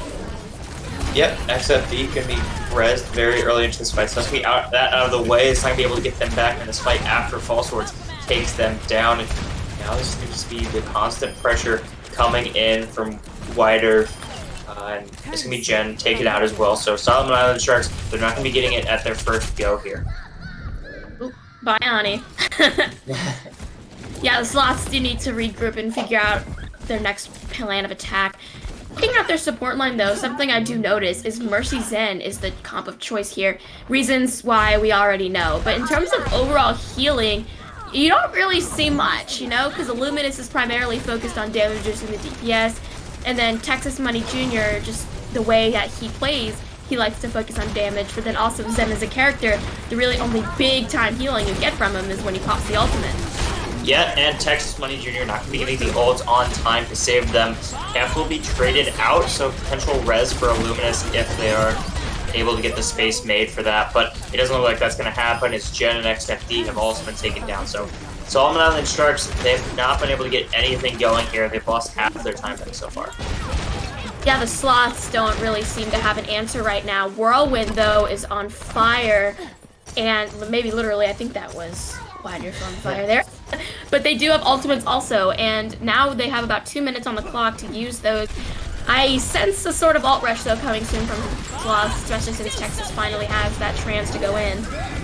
Yeah, Multicore gonna be coming out. The bomb as well. It's gonna be such tight corners. Gonna force Texas Money Jr. to pop that ultimate that could get them to go forward through that Multicore. But for some reason, the entire team abandons Genesect there. They kept on walking through that door, through the Multicore, and into the turret fire. But nobody was there to help them. Texas Money Jr. somehow living through that fight, able to take down Rafiki, but that could create an opening, I guess. But now we're gonna see some compositional switches coming through for Solomon Island Sharks. They have a minute and a half left. Yeah, KEF used the Molten Core exactly as I said. It was in that little narrow room, and since the Sloths could not approach, obviously, it allowed Whirlwind to go in on the aggro side and pick them all off as they were trying to get back behind the door. In terms of compositional changes, we do see XFD on that Hanzo already making a stance on point, but quickly an ult rush is coming out from the side of Whirlwind. Yeah, and they had to do that just because Rafiki was coming back from spawn. They didn't have the immediate... Okay, Rafiki going straight back to spawn. They are going to be heading back there. Looks like the rest of the team will be holding strong here. They're going to invest a supercharger from Genesect there. Able to take down Wider with the help of that before it goes down, but Fall Source is in such a precarious situation here. They've been so low for so long, they're not going to be able to build up that ultimate. And now it looks like Solomon Island Sharks, they will be held off here. They have 30 seconds left. They have to get something with this window that Illuminous has built up, and they're going to get False Swords out of the fight entirely. The Mold Core comes down. Texas Money Jr. does not press Q in time. They're going to be taken out of the fight before they can pop that ultimate. But regardless, Solomon Island Sharks, they will be taking a position on point. They're going to be getting capped. They have two ticks already gotten for them. They're just going to be forcing out the ultimates here from Whirlwind's defense, but XFD back on the Hanzo. They're going to be getting 2 picks, and that should be it. Solomon Island Sharks in the final hour will be taking first point. I don't know why Whirlwind decided to invest so much in that recontest there, particularly the Bongo, but I do want to highlight the supports on the side of... We saw Robo and Vincent in particular giving False Word so much healing there as he tried to continue the stall, and even if it wasn't enough, it's always nice to see the healers trying their best and doing their jobs. It warms my support player heart. Yeah, and now it's going to be this big engage coming through from Solomon Island Sharks up in this top area. XFD trying to create some space with those dragons, but now it's going to be the Diva Bomb cutting off the escape of Solomon Island Sharks. They're going to be forced to go forward, but False Swords is forced to not get back into their mech. They will be killed there by Texas Money Jr. The long range Zenyatta snipers be putting in work. Now they have their sights set on their next target as being kept. They take down both DPS. Texas Money Jr. has taken down both DPS as well. 3 kills in the fight so far for Texas. They're looking to do a little bit more damage. Looking for the D-Mech onto False Swords. They come back in. It's going to be the Transcendence forced out here. Illuminous got the D-Mech on the False Swords, but Genesect was taken out of the fight before the Transcendence could really save them. This has been a big fight going on here on point. And False Swords taken down yet again. Ani needs to get back in there.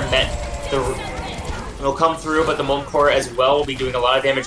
The Bob coming in onto point. That tick needs to be gained from Solomon Island Sharks. They've invested so much, and now it's Connor's turn to show up for the team. They've taken down 3 so far in this fight. Texas Money Jr. falls to the Bob. No ticks have been gained. No permanent progress made. Connor now on this high ground all alone. They will be taken down eventually, and a lot of ultimates invested by Solomon Island Sharks for literally nothing.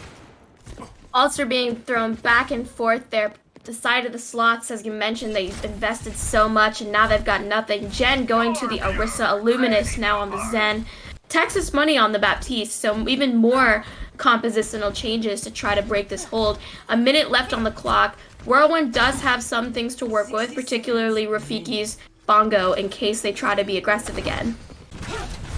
And that aggression is going to be important if they want to keep this going for the long run. The ultimate, the Bongo can just do so much extra damage to the Genesect. They've caught out Robo Killer. Are they gonna be able to get the kill? No, he's able to use that shield bash to get out of the way. Robo Killer will live to fight another day, but it's not gonna be Texas Money Jr. able to stay the same. Kef able to take them down, and now the supports both gone as Illuminous will fall as well. 30 seconds left, and it's got to be a quick reset here for Solomon Island Sharks if they want a chance to recontest, but it doesn't look like they're going for it. I think they're going to take a little bit more time, maybe step in over time or get someone to touch in terms of that sense. But things are looking good for Whirlwind, and 10 seconds left. They have ults. If it could very much so go in their favor. Somebody needs to touch. It's going to have to be Ani or XFD. The touch is going to come through. XFD, they've popped up this visor. They're going to be able to get the kill onto whatever. And now is the window as well assisting, but nobody's touching. Oh, the last second touch coming through. Illuminous trades their life. But now it's going to be Texas Money Jr. on this high ground. They have the bongo, they have the window. But the remake from Ani, that might have just made this winnable as False Swords and Robo Killer are out of the fight. It's going to be Ani losing the mech. It's not looking good right now, but Connor's able to get a kill onto Vincent. Texas Money Jr. still in this fight, still pumping in the healing, still pumping in the damage, but they're the last man standing. Illuminous now coming back onto point. Connor taken down by the Molten Core, and Illuminous, the last bastion of hope, will be taken down. No ticks gained for Solomon Island Sharks. What a hold from Whirlwind. Beautiful hold indeed. Whirlwind played that so perfectly, making sure that the supports weren't able to get to their DPS in time by constantly shooting at them, pushing them back, even pulling them into their imminent deaths. But this is definitely a almost complete 180 shift from what we saw in map 1. Whirlwind definitely now looks like a true contender to the Sloths. Yeah, this is not the same Whirlwind that we saw on map 1. It could be the compositional switches, it could be the substitutions as well, but this has been quite a performance so far. Widerf coming off the bench, putting in a lot of work in that DPS role, and now we're going to see Whirlwind. They're going to go with the 6-man rush on this offense, and Solomon Island Sharks potentially sticking with this pharmacy. You always tend to see that pharmacy in the second round. I don't believe they were on defense on the second round of our first map, but if they were, then it seems that pharmacy is their classic defense strat. I will not waste this opportunity.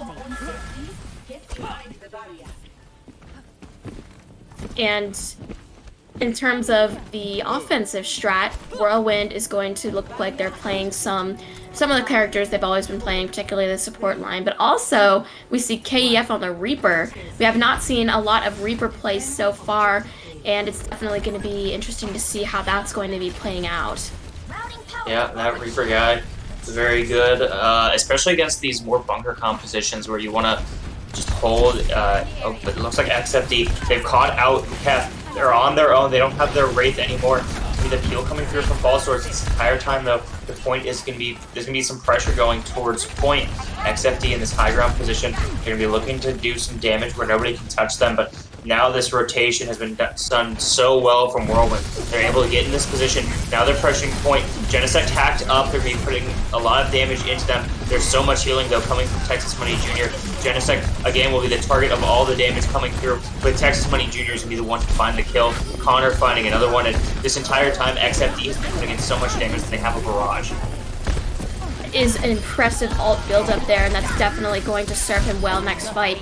But I do want to highlight also, even though it failed, Whirlwind's transition there, because as you did note, that transition was done rather smoothly, and the fact that they can even get behind because they saw that FXD was kind of patrolling that central high ground area, that does show that Whirlwind is capable of breaking past the initial defense. So all they need is that plus their aggression once they get on point, and they have the shot at taking first point, definitely.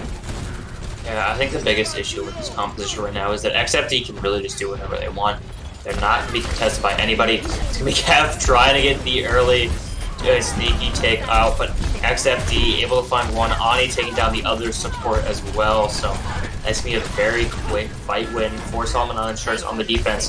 False Swords sent off the map. A little bit of an interesting play, but XFD and Solomon Island Sharks, they're going to be holding strong. I think there needs to be some compositional switches.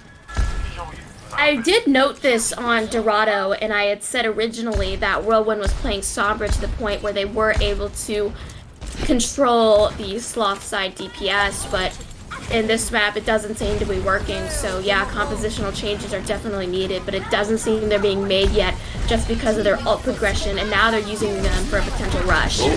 Yeah, they're going to be able to find two early with that help with that. Oh, and XFD blows themselves up. Great play there from Ani to get themselves, or from False Swords, getting themselves right in the face of the Solomon Island Sharks DPS.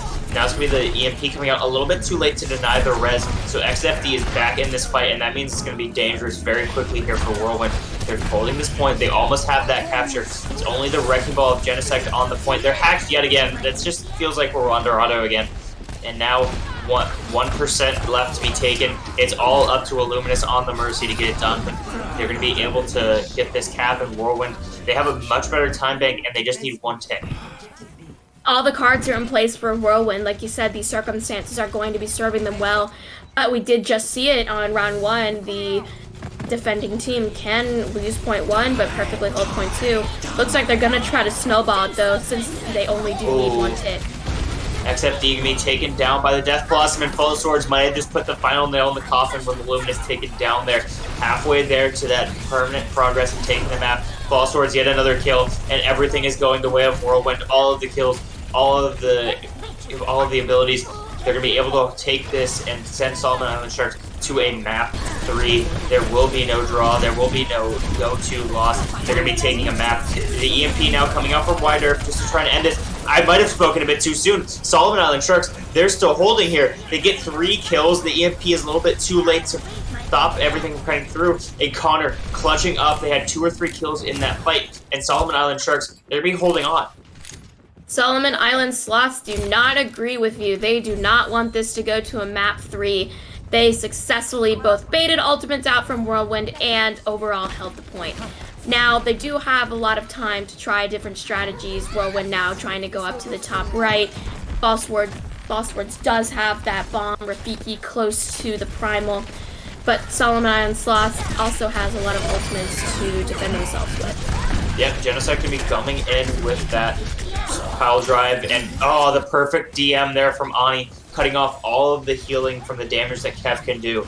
And it's just going to be a quick team fight win. They do commit 2 ultimates, but Genesect halfway to their next set of mines. That's really valuable. Thanks. The bait for that was pretty valuable inside of Whirlwind because, yeah, those ultimates were pretty important that they did commit. And they really didn't need to do that, in all honesty. And now look at Whirlwind almost to a beat, which is going to serve them really, really well once they drop on the point. Especially if Ani decides to commit the bomb. Yeah, they're going to be hacked up, so they're going to be able to commit it too early. But Illuminous taken down as soon as they pop that rally. Not going to be able to get any of the extra health from the team. And Kef is able to get the assassination onto Texas Money Jr. This is looking good, but the last time things looked good, it did not go well for Whirlwind. The beat dropped as well as keeping everybody sustained throughout this fight. Kef now trying to get the Diva out of the mech so they have a safe opportunity to ult, and as soon as they see the mech taken down, they're going to be pressing Q, spinning to winning. And now it's just up to Genesect really to hold here, and it's not going to be another 2 CP moment here. Whirlwind will finally take the map. We're going to map 3. My prediction came true. Ladies and gentlemen, we indeed have a match. That was played really smart by Whirlwind in the last second because, as exactly you said, they waited to make sure the Devo was out of the picture before they committed those game-winning ultimates because they knew, like, obviously, if Ani was still alive, then the damage from the Blossom would have been negated. So they did definitely take the time in between our mini break to really assess the situation and be big brain. Yeah, and I mean, that play of the game was very much every single tour play of the game. Just Kef, sitting there. Molten Core and Turret does all the damage. All you gotta ask for, really. But we're gonna be heading to Lijiang Tower for the 3rd and final map of the series. Solomon Island Sharks, Whirlwind, they're going to Lijiang.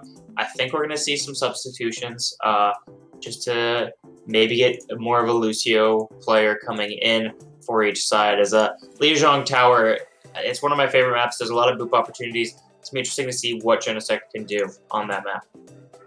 Lijiang is also great for Pharmacy. We've seen a lot of that work out too, and FXD has proved to be very skilled on the Pharah, so we could expect that too. So we can predict some comps, but we can't predict how well they'll do against each other because we're at 1-1 right now, which means both teams have shown their strengths. Yeah, I think both teams have also taken their maps pretty dominantly. I mean, Whirlwind, they only gave up 1 point. Solomon Island Sloths, they only gave up 1 point. So it's really up to this final map to see which. And they've been running the same compositions too. They've been running the same style of compositions throughout this series. And I think it's just going to all be up as to which compositions to work better on Lijiang. I have a feeling that the ball comps will be working better, but if the Sombra is able to shut it down, I think that Whirlwind could be in a pretty good position here as well. Definitely. And it also depends exactly on which maps we're going to be first and second, because, for example, Ball works well in Control Center, whereas Pharah works kind of more well in like the City Center-esque type. So that will also influence which team's composition is going to get them farther. But maybe we'll go to a round 3. Who knows? A map 3, round 3. That'll definitely be a match and a half. Yep, so we should be getting into the map pretty shortly. We do have some subs. The Sloths, they're going to be going back to their old roster that we saw on map 1 that got them that win. It's going to be Texas back over to DPS, Illuminous taking flex support, and Jupiter is going to be back in on that main support. So we're heading into the map now. Whirlwind and Solomon Island Sharks, one of these teams is going to come out of here with a win and improve to 2-0. The other will be 500, but that's not too terrible of a record to start out after week 2. It looks like there was also a substitution on the side of Whirlwind too. We have Adbon on support. I do not believe they have been in before. I believe they were in on map 1, but I'm not sure. White Earth is going to be staying in, so looks like a very similar roster of what we saw on that last map, which they won. So we'll be seeing, it's going to look like some 6-man rush coming out from Whirlwind. Solomon Island Sharks, they're going to be running that ball comp that they've been playing so well, and it's going to be Texas Money Jr. on this Symmetra just to get the TP out. And here we go. The teams already on point very quickly. White Earth and Gen, respectively, already touching. It could be anyone's game. It looks like the Whirlwind's a little bit more aggressive in terms of the amount of people on the point. Yep, Texas Money Jr. going to have that recall forced out of them very quickly here, as putting in some pressure on this side, trying to get onto this point, get into the back line a little bit. We pressured out here. Now they're down to 7 HP. They need to get that mega health pack to be Whirlwind. They have so much presence on the point. Ani, they're going to be taken out of that mech with the help of the hack coming through, but Abdon is going to be taken down. That's the majority of the healing loss for Whirlwind. They will get the first cap, but I don't know for how long they'll be able to hold this, especially with White Earth and Cap now out of the fight. Looking like Solomon Island Sharks, they're playing the slow game, and it will eventually work out for them. Patience level that the Sloths have in this entire match, even on like not just this map, is really allowing them to capture points at key moments, because even though they did let Whirlwind take the initial cap, they had to back up to make sure they didn't just die willy-nilly and give them more time. So it is actually a pretty sound strategy. Yeah, and now they're going to be rotating around, getting themselves in position. Whirlwind trying to set up, but it's going to be the EMP from XFD, followed up by the pulse bomb. Genesec taken down, but Texas Money Jr. gets the stick and gets 2.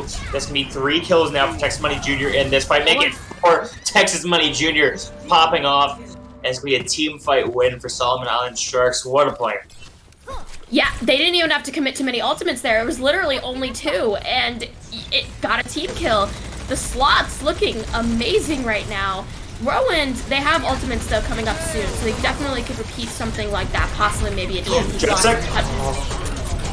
Genesec almost got the nice boop off there, and Illuminous and Dupiter stacking their support ults. That's not the greatest strategy. Now it's going to be the EMP. That's a very far away bomb coming from Ani, and they're not going to be able to remech. Kef popping in their ultimate as well. It's a lot of ultimates actually coming out. 5 ults, it looks like, committed by Whirlwind. Solomon Island Sharks using all of theirs as well, but it's going to be, at the end of the day, Whirlwind taking the point back. Solomon Island Sharks, they just need about 1 or 2 more team fight wins to take this map, but Whirlwind, they have the Primal Rage online. They're really looking to use that in the next fight. Both teams did commit a lot of ultimates for that, and Whirlwind came on top. They do have an ultimate, so things are looking better for them. Side of Solomon Island Sloths, though, Texas Money close to a bomb, and we know how deadly he could be with those. Already going in with the early engagement to build it up as fast as possible. Yep, Texas Money Jr. is trying to get the heals back onto him. Be looking for this pulse bomb, seeing if they can catch somebody without a fade or ability. They're just going to be throwing it. It's going to be Ball Swords eating that up. Thank you very much, Texas Money Jr. I'm not going to let you get another 2K on my back line, but it's going to be Abdon still falling. They're able to protect from Illuminous on that Zenyatta. Rafiki now putting in work. Kef as well, able to take down both tanks now. And Whirlwind, despite losing Abdon early there, they're going to be holding on. Now we're getting close to final fight territory. Allswords doing amazingly on the Diva there, because this has happened the entire match. Allswords, he's eaten pulse bombs from both Texas and XFD to save his team, and that's really what Diva's meant to do, especially in these compositions where you see a lot of Tracer. He comes out, he's going to be fighting 2, but no follow-up is going to be found. XFD down to 4 HP, they're going to need to grab that Mega. Rafiki off the map, they committed the Primal Rage as well. Rafiki, a little bit mad in the chat, I would be too. The Transcendence now coming in, trying to keep everybody alive for Solomon Island Sharks. They're putting the pressure onto point. It's all up to this EMP from Aether, and Illuminous is going to immediately fall. Viewfinder needs to get Peel from their team. They're going to be alive for just a little bit longer, but it's looking like Whirlwind. They're going to be taking round 1 here as they pop in those ultimates. Secure this. Rafiki going off the map will not be of too much consequence here. And now it's just Genesect. They're going to be hacked up. They're no longer able to spin to win on point. Falsword's going to be wrapping it up. Texas Money Jr. throws in the post bomb. Not going to be able to find anybody. The last hope and prayer of Solomon Island Sharks to take this round is going to be lost. And as Illuminous falls, that should be it. Last couple of stallers coming through. The rally coming through, actually, that can make things doable if they're able to keep themselves on point throughout this bomb. Going to be taking Ani out of the mech, and now Jupiter out of this fight. Illuminous trying to stay alive on point. Genesect dropping in the pile driver, but this is going to be the slow recontest, slowly fading away. Nobody has died for Whirlwind, and everybody has died for Solomon Island Sloths. And finally, after a very long overtime, Whirlwind taking round 1. Yeah, finally, Whirlwind looking so good right now, so clean, dominant, really looking for the win. I know we didn't do any initial preds before the match started, but judging by how map 1 went, I think everyone thought that the Solomon Island Sloths were going to be taking this, possibly even a 2-0. But now, based on 2 and 3, Whirlwind looks like they're the ones in the lead to take the series. Yeah, and a little bit of an update on what happened to Rafiki. Looks they popped they got booped off, used the Primal Rage to try and get back on to get that jump back. They were not able to get back up. But we're going to be seeing Brawl compositions coming out here. And it's looking like XFD on that Junkrat. That's going to be a big difference here between these two teams. I like the DPS from the Sloths because Symmetra and Junk are so good at doing damage in these narrow areas, which is the primary point for the first fight, clearly, as we see now. Whirlwind, though, with the Brawl, that can also be a very great... Oh, XFD on the flank, able to take down Advon. They will trade their life for it, but now it's only the Lucio heals for Whirlwind, and it's not going to be keeping them alive for very long in this fight. It wasn't able to keep Rafiki up, but is this going to be holdable or winnable for Whirlwind? Falsword's able to take down Genesect. The first flip will go to Solomon Island Sharks. It looks like that is going to be the fight as well. Now just this can be this quick re-engage. Ani getting pressured out early here. They're going to be losing so much point presence here as the Rhine comes back into the fight. Illuminous, the early window, is going to be popping it, but it's not going to prevent the flip from coming through. Now the counter window is going to be taking Texas Money Jr. out of the fight. Abdon with the early kill through it. And now it's going to be, despite that first fight win, Solomon Island Sloths going to be backing up here. I was going to say earlier, the Whirlwind choice of the primary Brawl is actually pretty smart and a great choice for this map too, and we just saw that they were able to prove that and manifest it into existence. Yeah, manifesting the win. They've been doing it so far. They're going to be, oh, the Flux combo with the Fire, taking down and forcing out the Immortality Field, and Ani finishing off the job there. Solomon Island Sloths, they're going to be taking this very quickly, taking back the point, only giving up 40%. This is a lot more flip-floppy than we've seen before. Jen falling very low. They got to get out of there. The team will peel, but that could have been very risky. Yeah, this has been more of a flip-flop map than we have seen before in this entirety of the match. Whirlwind has those ultimates to try to come in for another rush, but Solomon Island Sloths already even committing an early window to just push them back even more. The spam finds wider. The random junk rat shot going through the window is enough to take them down, but this is a very nice window here. The shatter coming out is going to be blocked. Rafiki is going to be pinned out of his own. No shatters finding any sort of pay dirt there, but it's going to be Genesect falling, and now it's going to be Kev's turn to do work, finding 2, putting themselves in position on point. Wider going to be looking to get themselves in position potentially for this Death Blossom, but it will not be needed. They're going to be taking this point back very swiftly. Whirlwind, very well executed rush there. You love to see when that happens, when both teams' ultimates don't work, because again, that shows you both these teams are just so good enough to predict the enemy's movements and make sure nothing happens. Tyre coming out from FXD, see if he can find anything here. Yep, gonna be using that wall as well, just to try and get itself safely into the backline, but it's gonna be wider. They're finding 2 with their ultimate. Abdon's still alive. They're gonna be the solo heals for Whirlwind, TPing into the backline now. Kef able to find 2 as well. It's looking very good for Whirlwind. Solomon Island Sharks were able to flip it, but they did not get too much progress there. Whirlwind will immediately take it back. Even though poor Robo was singled out by that scary Tyre, he was able to come back and rejoin his team at the very end there. Now XFD has switched over to the McCree instead of the Junkrat. We have seen McCree's before on this map, particularly going up there on the high top mid for that secret noon. Yeah, and now it's going to be the window and the wall committed. Texas Money Jr. able to find things through that wall and able to find 2 there, kill on some Kef as well. The wall not doing its job of protecting Whirlwind there. Solomon Island Sharks again very quickly going to be flipping things over. There's not going to be an extended stall on point. Whirlwind, they know they need to win 1 fight to win this map and the match. Same now going for the Sloths. Everyone is in the final fight territory. Texas Money does have that big barrier to use in case Whirlwind tries to do that last minute push. So this could very much go to a map 3 round 3 like we had said.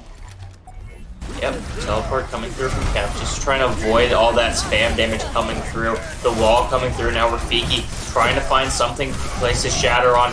Not going to be finding anything other than a whole lot of damage coming to his face. And Wider's going to be taking a lot of it as well. Now final fight territory, and XFD has found 3 early on, taking the clutch into their own hands. Going to be trying to carry through this entire fight. Kef able to get a kill, but it's not going to be enough. Texas Money Jr. the only one to fall, and Whirlwind, they're not going to be able to secure the round and match win. We're going to map 3, round 3.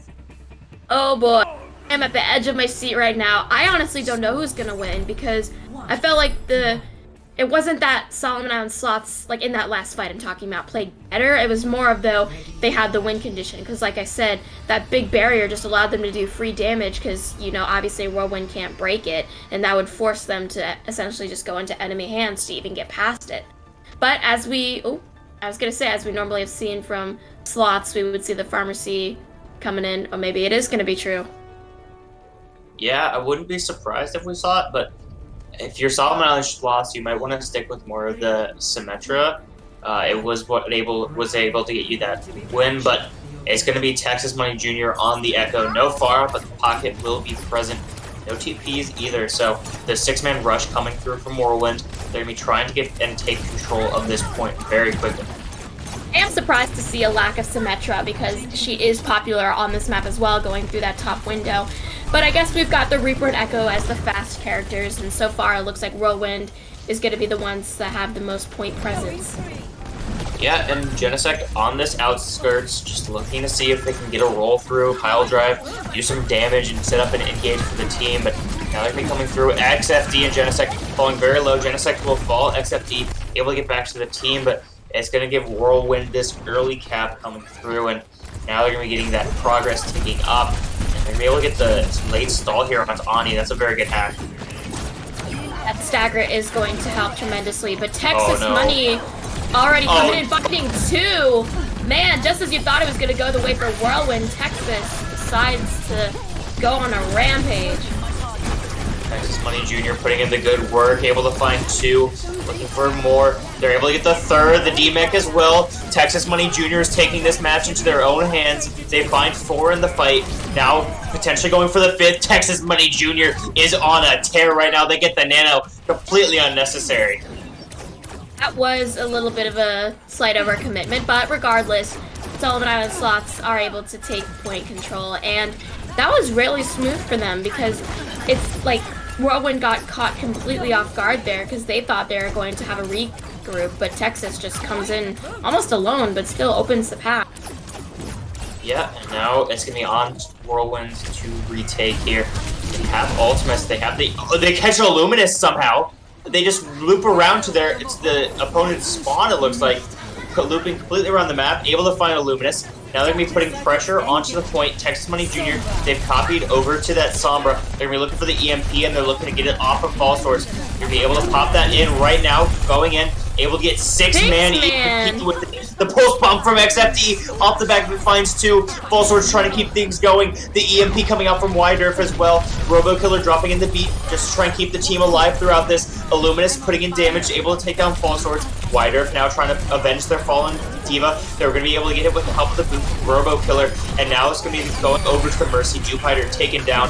Genesect dropping in that Vines, trying to keep this fight alive for as long as possible, but Texas Money Jr. finds another one, able to find one there. Ani able to get back into the mech. Now it's going to be Genesect going to be taken down. The hacks are just so deadly on the Wrecking Ball. Ani trying to stall for as long as possible, but Texas Money Jr. has found another. It's all about keeping things, Texas Money Jr. specifically, alive. XFD now back into the fight. They're able to take down Wydurf, and this entire time they've been building up the progress on the point for themselves. The bomb coming in from Fall Sword. Robo Killer able to find one. Fall Sword is not able to get back into the mech. Texas Money Jr. so close to getting another duplicate, but Solomon Island Sharks, they will be holding on. Whirlwind giving up the fight at the point for this time. Oh, you're kidding me, XFD. You're kidding me, XFD. No way he gets this kill into Abdon. Oh man, this is insane. That was looking like a back and forth fight where both teams had an equal chance, but Texas Money, the DPS duo, that clean counterplay. He gets the dupe off, putting in pressure. Abdon taken out. This is looking all Solomon Island Sharks, and it's all off the back of Texas Money Jr.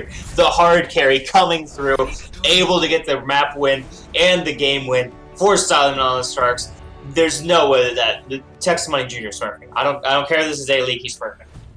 Mascots, their mascot may be a sloth, but they definitely played that map at such a fast and aggressive pace, and that is what led them to victory. And that beautiful, phenomenal DPS synergy, it's just so, mwah, chef's kiss, like those EMP bombs and knowing exactly who and when and what to target, and just the overall aggressive synergy. I just love it. It was so clean for the side of the Sloths. I mean, at the end of the day, both teams played that very well. It's just Texas Money Jr. is absolutely insane. That was a carry performance on all of the maps, but especially on the last map. I mean, able to just completely shut down Whirlwind. I mean, the 5K that we saw in the play of the game, just absolutely on a tear throughout that entire game. I mean, Texas Money Jr., what a player. Of course.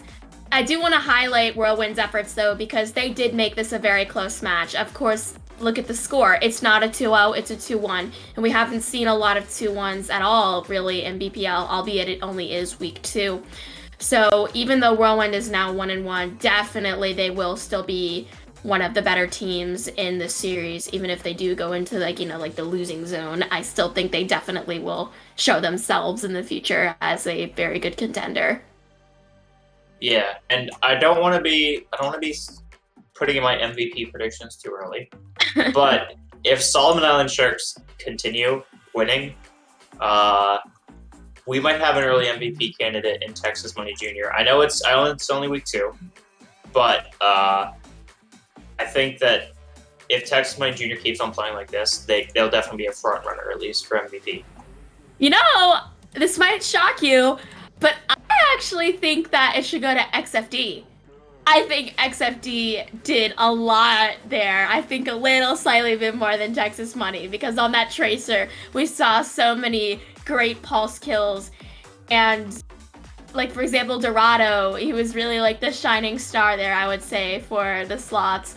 So definitely interesting to see who will get the MVP slot, because even on the other side too, like, for example, like, Wydurf was also a really great DPS candidate there. And then in terms of other types of MVP, False Words was an amazing diva, eating all of those pulse bombs. Yeah, and let's start talking to the actual players here, as it looks like we have some interviews potentially. So maybe we'll get their opinions on who the best player in that match was. We have Connor, Texas, and Illuminous for the interviews. Hello, welcome in everybody. Congratulations on that win today. You all played amazingly. Thank you. Yo. So, first question for you guys. Obviously, coming into the match, you knew that you and Whirlwind had the same record. And I don't know if you did watch Whirlwind's previous match or not to prepare yourselves, but did they do anything that kind of caught you off guard, or did you guys feel confident throughout the whole thing? Their Torb spammed down a choke line. That was pretty weird. Yeah, fuck the Torb turret, but we smacked them. I mean, that's kind of what Torb does. Yeah, Torb kind of strong at some points. But... Torb kind of broken, bro. I died to his Kun multiple times. That was not fun. You walked into it. Hey yo, don't speak. Don't leak. Yeah. I mean, that last play, the end of that game it felt like all Texas. What was like the comms like going through as you're trying to win that last fight? We're just calling the target we look at. I think we called kill monkey like 5 million times, but killed everyone but the monkey. Yeah. Yeah, but if you killed the monkey, you wouldn't have been able to duplicate him. So. Right there. Fair enough. Speaking of compositions, though, we did notice that it seemed like on the second round of every map we played, you guys decided to revert to the pharmacy structure. Is that a patented sloth strategy, or was that just oh, let's try it? I think that was just random. Tiani was like, yo, let's play Pharah. Just trying We to vibing. And like every other map, I characters. don't know if y'all noticed, but me and Tiani would switch roles. Pretty much. Interesting, interesting. Yeah. Switching roles kind of slow. Yeah. So you guys are undefeated, and we were kind of speculating, you know, if you guys continue to play and perform at this level, kind of predicting potentially the Texas Money Junior MVP. Well, who do you guys think is MVP if not Texas Money Junior? Sleeping OW. That guy, he's pretty goated. He's got a great profile picture, so I agree. That's what I'm saying, bro. Bro, sleeping for Yes. MVP. Let's get some of that in chat. I don't know Oh, if yeah. This is correct, but I think I'm just the best there I ever agree. was. That's true. The only map he played, he lost. It's okay, y'all are built diff in your own special ways. Now, before we sign off, do you have anything to say to our lovely viewers? Let's go. Let's go indeed. Well, I'm gonna let you go ahead and celebrate your awesome win. Keep it up, you guys, and thanks for playing hard and entertaining us. Thank you. See you guys. See you. See you. Well, that was it. Great match. Yeah. Oh, and my cam has gone very. Oh, the so quality is very good. I give you the cam curse. Because apparently mine always does that when it's offline. So now yours is doing it online. Yeah. But that was a great taster to what's to come in the future of BPL as we progress. This is, like I said, not a lot of 2-1 series out the gates, but 2-1 series, obviously, as we just saw, are always the most fun, entertaining, seat edging. Yeah, and hopefully the next game of Admin Aces versus Zenith will live up to those expectations. I know I'm personally rooting for Zenith. I'm sorry for all the admins over in Control Room that they had to hear that, but you know, I gotta give Teku my support. He drafted me for BPL World Cup, so you know, gotta show a little bit of favoritism there. All right. I guess if you want to go for the side of Zenith, then I will do a one for Admin Aces. But before we get into that, I have a special message to bring to you from our sponsor, Badcliff. Badcliff is a proud sponsor of BPL and of late night Taco Bell runs. They are an apparel brand raised in skate vibes and weird rides. They make cool stuff and even cooler stuff with creative people. Their items are always sporadic and are always quality. No knockoff lame stuff here. They take their time and don't release anything until they're completely happy with it. So check out their sizzling pizza collection and their 2 spicy collabs with basically I Do Work and Trevor May. Oh yeah, since this is an ad read, we should probably tell you that you should go to badcliff.com or tweet a taco gif at us. Either works. Yep, go support the sponsors of BPL. You know, they write our paychecks. So if you want me to make more money, if you want MFG to make more money, then go support our sponsors. And after this break. And speaking of break, I'm gonna go hunt for my own tacos and pizza because I have not had dinner yet. So yeah, stick around for Zenith versus Admin Aces. We got Drayton rooting for Teku. I'm gonna go ahead and take the side of the Aces. Yep, we'll see you all later. Bye.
your fire, but we always get what's required.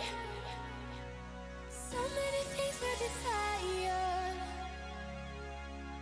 but I only bring you a lighter, so we can add fuel to the flames. Keep on playing games. Oh, adding more fuel to the flames. I know I'm to blame. Yeah, so I don't wanna love you, I don't wanna hurt you anymore. Oh, I don't wanna hold you, I don't wanna hurt you anymore. So I think you should walk out the door, out the door. I don't wanna hurt you anymore, anymore. I don't wanna hurt you anymore. I'm just trying to give you something, but you're better off with nothing from me. And I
And we are back. Thanks MFG for hosting those 2 games, but we still have 2 matches to go.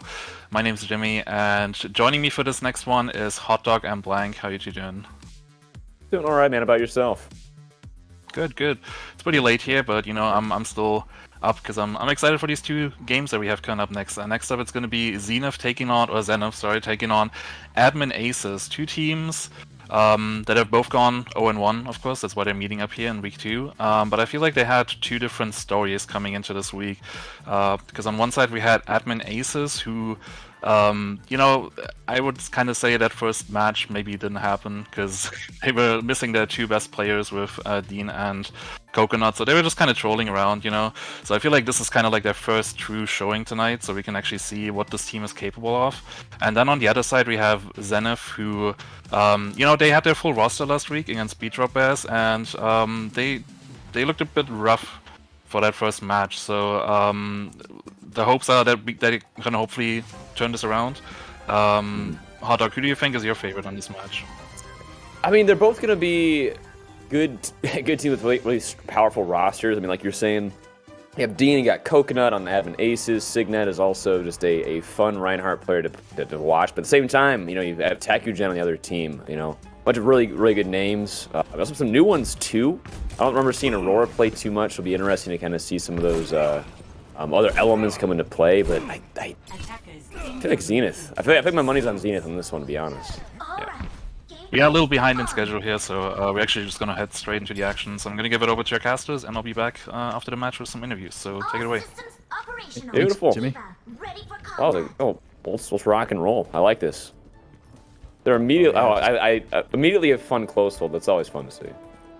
Oh yeah, and also interestingly, no Orisa on the field. We're just going to see a Ryan Mirror. Obi on that Pharah that did a lot of work last week, even in their loss. So we're about to see a brawl here right outside of spawn on first, as is custom on Havana.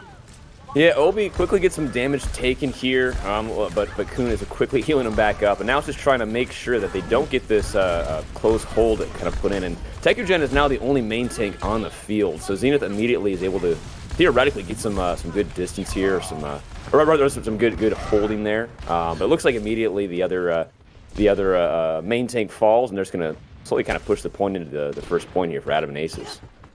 For sure, and also with the res on Sig, they're basically back at full strength, and Obi's Pharah doing a ton of work there. I don't think they really, I mean, technically Lex on the Cowboy, that is more or less that hit scan's job, of course, but once that main tank was down, Admin Ace is able to push up here. And now Sig on the side, speaking of, looking for something cheeky here, does not have the Shatter unlocked. Let's see what he's got planned. I mean, this is a pretty standard Zenith play. Doesn't get anyone, and immediately everyone falls on the side of Zenith. Sorry, Admin Aces. Let me make sure I get the sides right there. Admin Aces have to reset there. Zenith got a very good hold there. Yeah, that's a pretty standard Signet play, to be honest, though. Just kind of going for those flanks there. You gotta try it at least once in a match, right? Oh, absolutely. Well, you'll be seeing it a couple more times than just once, if I remember his gameplay style. For sure. But for now, we've got a window right here with a Bing trying to get some damage in. The wall does come out to protect some of Admin Aces, but Lex is got a beat on that Pharah, rather. And the Widow here, Coconut, is in some trouble. I mean, that's a good pick right there. Obi is able to kind of equalize that a little bit with a barrage there, but does fall. Obi-Wan is now out as well as Grunt Sodak. I think Admin Aces might be able to make something happen with that. Takugen falling dangerously low and does fall. Hazu does find the pick on the other side, and it looks like Zenith are able to kind of eke out a victory here, and they are going to force Admin Aces to once again back off and reset. For sure. It feels like these fights, there's like 1 or 2 picks, and they immediately just reset, which is good to see, but it feels like each fight much shorter than it should be. Right, and we're seeing the consequence of that in the ult economy as well, right? Like, look at Zenith's ult bank. They just used the window, and it's almost back up. 60% of the way there. It's to make that 70. As Obi, though, has swept to the Echoes, got the first pick here, and that's huge to pick on Magnolia. That's going to be pretty tough to come back through here. And Lex coming in with the Deadeye, kind of speeding around, doesn't find anyone, has to let it go. And Kuhn coming in with that Mercy ult as well as Nano on the field, just a brawl on the points. Kuhn getting the res, that could be huge, having enough DPS on the field there. It does look like Admin Aces are slowly coming out with a victory here. Trying to go out with that that Earthshatter doesn't find anyone, and Magnolia and Azu fighting picks, and it looks like once again Zenith able to find the victory here and being able to find the point presence they need to force Admin Aces back in their spawn. Right, and I think a lot of that too, despite the opening pick from Obi, just came down to like brute force and the amount of ults they had stacked. Even that High Noon alone from Lex didn't really get a pick, but just created so much room for Chekujen and Ko to move forward. And then on the other side, the Shatter from Sig does not bring much. But the Hammer swinging away almost takes out Tegu, and now there's a Blizzard out. That's actually really huge. They actually lost that High Noon. Chekujen coming in with a Earth Shatter as well, and Zenith looking very dominant so far on this this first point. Yeah, Admin Aces have once again been forced back into their spawn. They have 30 seconds and one good fight left before the next map, or the next round rather. Right. Yeah, and they don't have a lot to work with here. Really, just Pirate Spy's bomb, maybe Obi's Duplicate in the longer fight. Duplicate could be a super handy tool, but Obi has to stay alive and try to find value from that ultimate, because other than that, not a lot of options here for Admin Aces on the attack. The window from Bing, pretty much locked and loaded, ready to go, waiting to see when the Baptiste will use it, as we're now in overtime. There we go, and it looks like, yeah, it's just trying to just throw these ults out of the wall, see what sticks. Nano on the field from Admin Ace as well as a bomb. Obi coming in with a Duplicate, going to go for the Reinhardt here. That's what you want to see, get a lot of just bodies on the point, maybe try and get a quick Shatter here. But he's getting knocked around, not able to get a lot of value out of it, unfortunately, and it quickly seems to be running out as he gets frozen, and Lex gets the pick on the Mercy.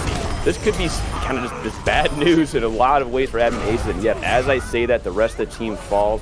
That was a decisive first point hold for Zenith there. That was a really well done job. Yeah, decisive is the key word here. I was thinking dominant, but that one works too. It just felt like Zenith 6 and 1, half a dozen the other. Yeah, like they were in the driver's seat basically the whole time. It really felt like, and Admin Aces were kind of struggling to get through. Even in the end there, like the Duplicate was kind of the main win condition, especially as I believe Pirate Spy had to go for a Remac bomb there, or perhaps it just didn't get off the ground. Regardless of how Diva Bomb physics go, that tool was out of the picture, and then the Duplicate was spaced really, really well by Zenith there, not really letting Obi get a ton of value, despite duping the Reinhardt, who in that situation obviously would net you the most value on paper. So a really tall defensive task on deck here for Admin Aces if they want to squeak away with a win here on Havana. But I mean, Zenith have really set themselves up for success here, looking for their first map win of BPL Season 3. Yeah, I think you're right on the money with that. It did feel like Zenith was, again, just in the driver's seat, pushing their tempo they want to play. I think it helped a lot. You know, they were running, Bap Lucio. That alone, having Lucio on there, you're able to, again, set the tempo and do what you want.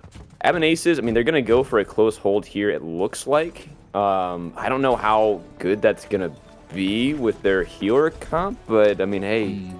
Gotta go for it, I think, in this situation. Gotta get at least 2 solid holds, or else you're kind of up a creek. And yep, right. I mean, like I said, that's yep, okay, that's good. Yeah, all right. So, you got one good fight. All right, sounds good. Yeah, over there, I mean, they're pretty much putting their eggs in the Obi and Coconut basket. They're looking to get picks here, but it seems that it's not on the menu today. Sig, give us Sig, take it. Yeah, Coconut gets caught out. Yeah, they're going to have to quickly reset here. This is not a completely losable situation for Admin Aces, but it is one they're going to want to kind of figure out really quickly a game plan here, as they have one good fight here, as that golden square of victory comes ever closer for the team of Zenith. Right. Speaking of golden things that are square-shaped, there's a Torb now on the field. As Coconut now back. Plopping that turret down, but that's the only switch we've got here. Oh, that's on huge. The side of Admin. What a pin! I mean, that's what you need. Get Teku out of the fight. Lux does find the other Reinhardt there. I think they might still be able to find some victory here with Admin Aces. They can kind of capitalize on that. But as I say that, Magnolia finds the other tank as well as Lex getting, the other DPS. Obi's out of the field, and Cocoon is kind of hanging out in the spawn with them. Not much you can do, unfortunately. After you lose that first fight, kind of just get the momentum going, and Zenith taking it away with that first round win. Yep, a very quick, very clean Havana there from Zenith, getting the first map win on the board, and now on match point, of course, against Admin Aces. As we see the play of the game here from Magnolia, I think this may have been, no, it wasn't the Blizzard. What is this? We may have missed this. Cheeky headshot at range. Oh, that's nasty. And I think you identified this earlier, Hot Dog, as there's a third one there too. Right there, we see the healer comp here getting picked off, and on the other side, that Lucio Baptiste meant that they could control the tempo, but also in a Rhine mirror, Window is just such a valuable ult, one that generates so much kind of, swing potential in a fight, even if you're down a few, and we really saw that there on Zenith's defense. So it seemed on the attack as well, they were committed to the Mercy Ana, trying to enable Obi and Coconut to get picks on the double sniper comp, but that does not work out for them, and now Admin Ace is on the back foot going into map 2. Which, I mean, it's not a bad game plan, right? But it really is dependent on, again, getting those picks, making it count at the end of the day. And it really was, just the support line was enabling the front line of Zenith to actually be aggressive, take the space they needed, and make it so that, the amount of space needed to take back the point was so wide that the DPS on the side of Admin Aces couldn't really make up for that, even with, again, the Mercy with damage boost, the res, being able to kind of have that large amount of healing with Ana. It just unfortunately wasn't really a good comp, I think, in what Zenith was running. But hey, I think they still got it. If they can, again, set Obi and Coconut up for success, I think they'll be able to at least make the next map interesting, at the very, very least. For sure. And Sig's Ryan is just so unpredictable. And that can be very, very... That's the best way to put it. Unpredictable, unconventional. Sure. I mean, they're the high ground rhinos. They won the last season tourney, right? Or if I'm remembering correctly, I believe so. High ground rhinos. I'm a little nearer to the community. Yeah, sub tourney 4. Yeah, I was right. Nice. My brain still works. It's not as leaky as I thought. It's still pretty leaky. Well, my 2 brain cells are chugging away after that one. So, yeah. Solid showing there from Zenith. But yeah, Admin Ace is still not out of it. I mean, last week we saw Obi's Pharah in particular. I was highlighting at the very beginning. Just a very strong pick for that player. And we saw it at the beginning there on Havana as well. But generally, this map is not as amenable to that. And I believe next up, we've got 2 CP locked and loaded. And that's where Pharah can really shine. Yeah, Temple of Anubis, man. I mean, I don't think there's many other maps as good as Pharah. The Temple of Anubis, her hometown, home turf advantage. You got to go for it. Lots of, again, just good spots to hide behind, kind of pelt in damage, get some solid ult charge, get some good barrages in. I think if they play it right, this is definitely a very, very winnable map for the Admin Aces. For sure.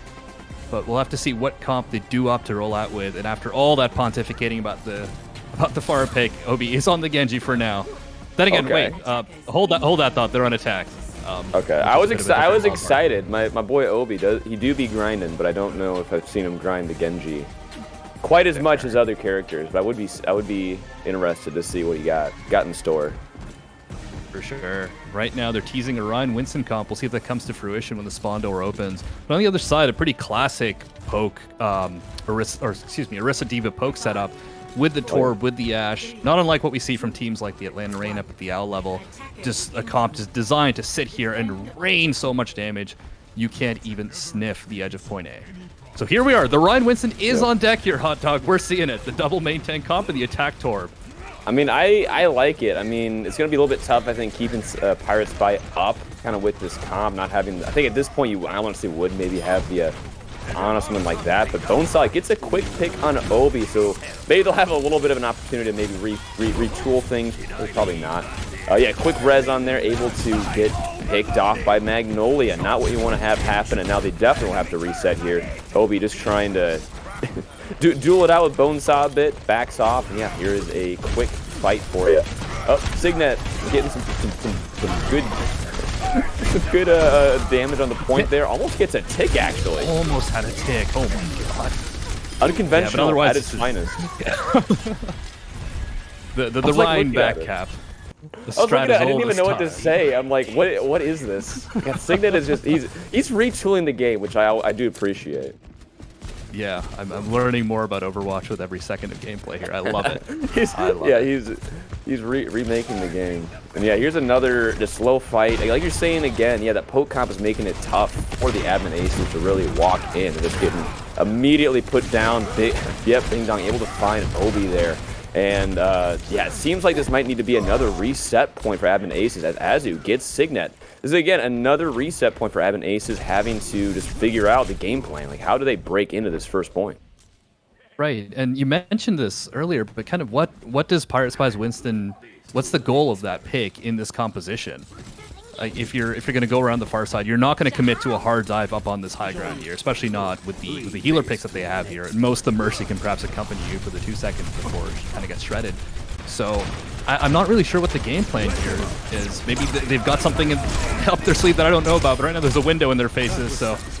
It's pretty tough to do anything with that window looking at you, and yeah, they're just definitely trying to go in a Primal Rage invested along with the window on the side of Admin Aces, but it doesn't matter as Bonesaw finds a Pirate Spy, gets him picked off with that turret, and now Admin Aces once again on the back foot, not able to get out of this little area. However, you know, seeing that going in for that back cap once again, just what you want to see from your Reinhardt, and unfortunately falls to the power of Aurora there on that Brig. Another reset here for Admin Aces as they are in the last minute and a half of this point.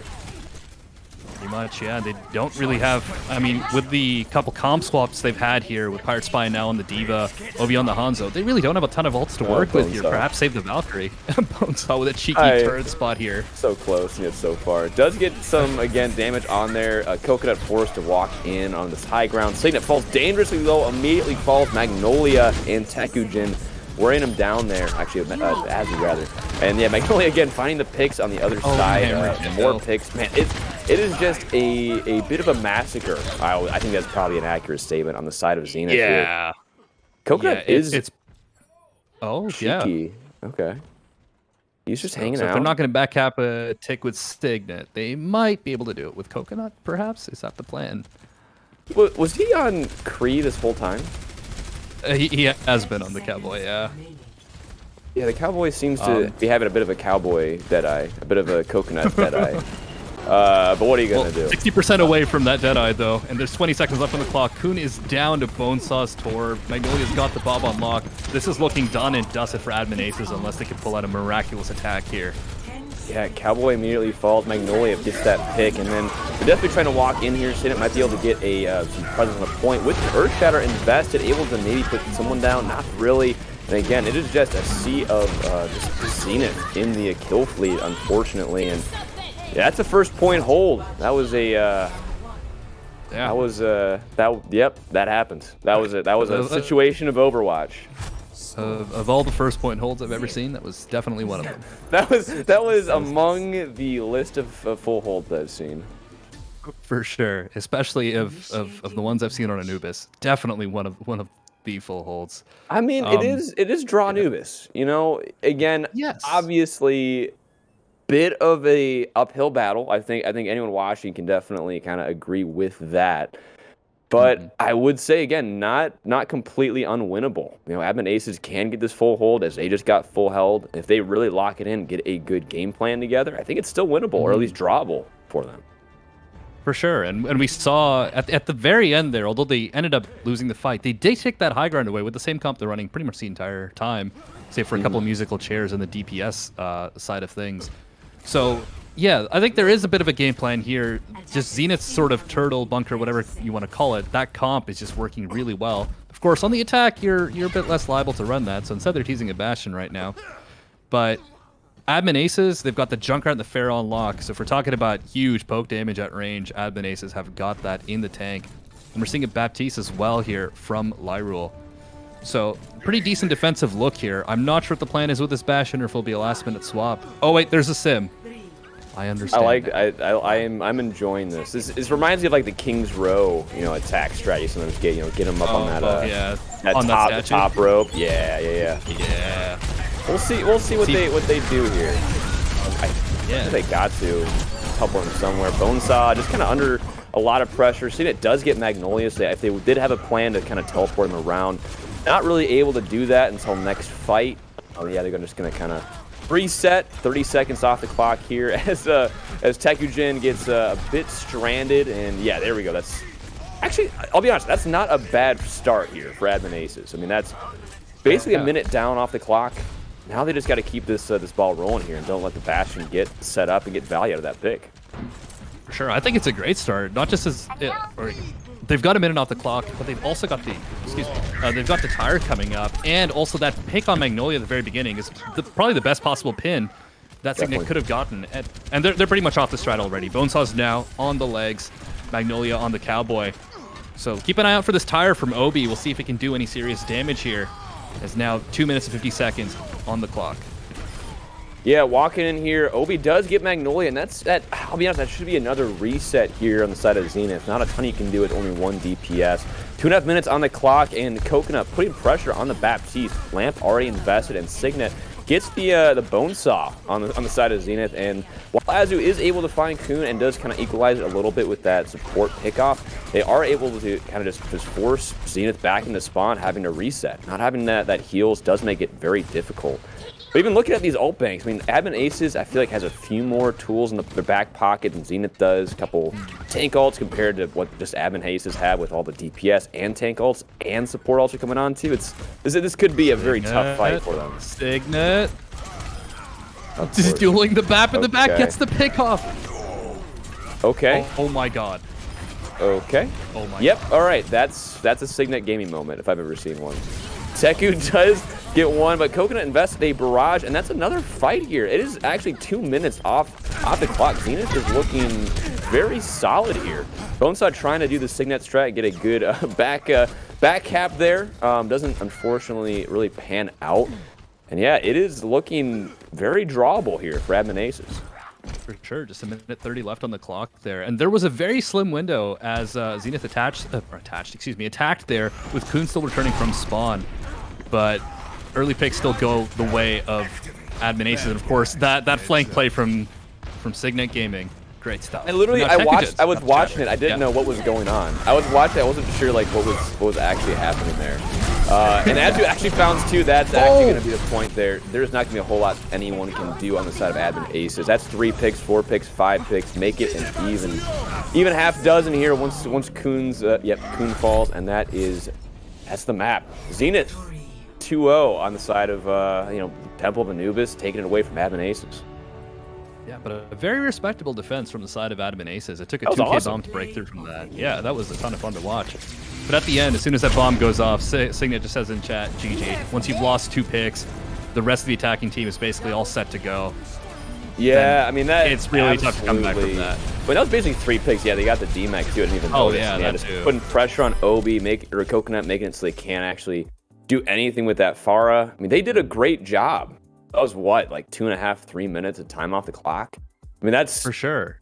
Respectable hold for sure.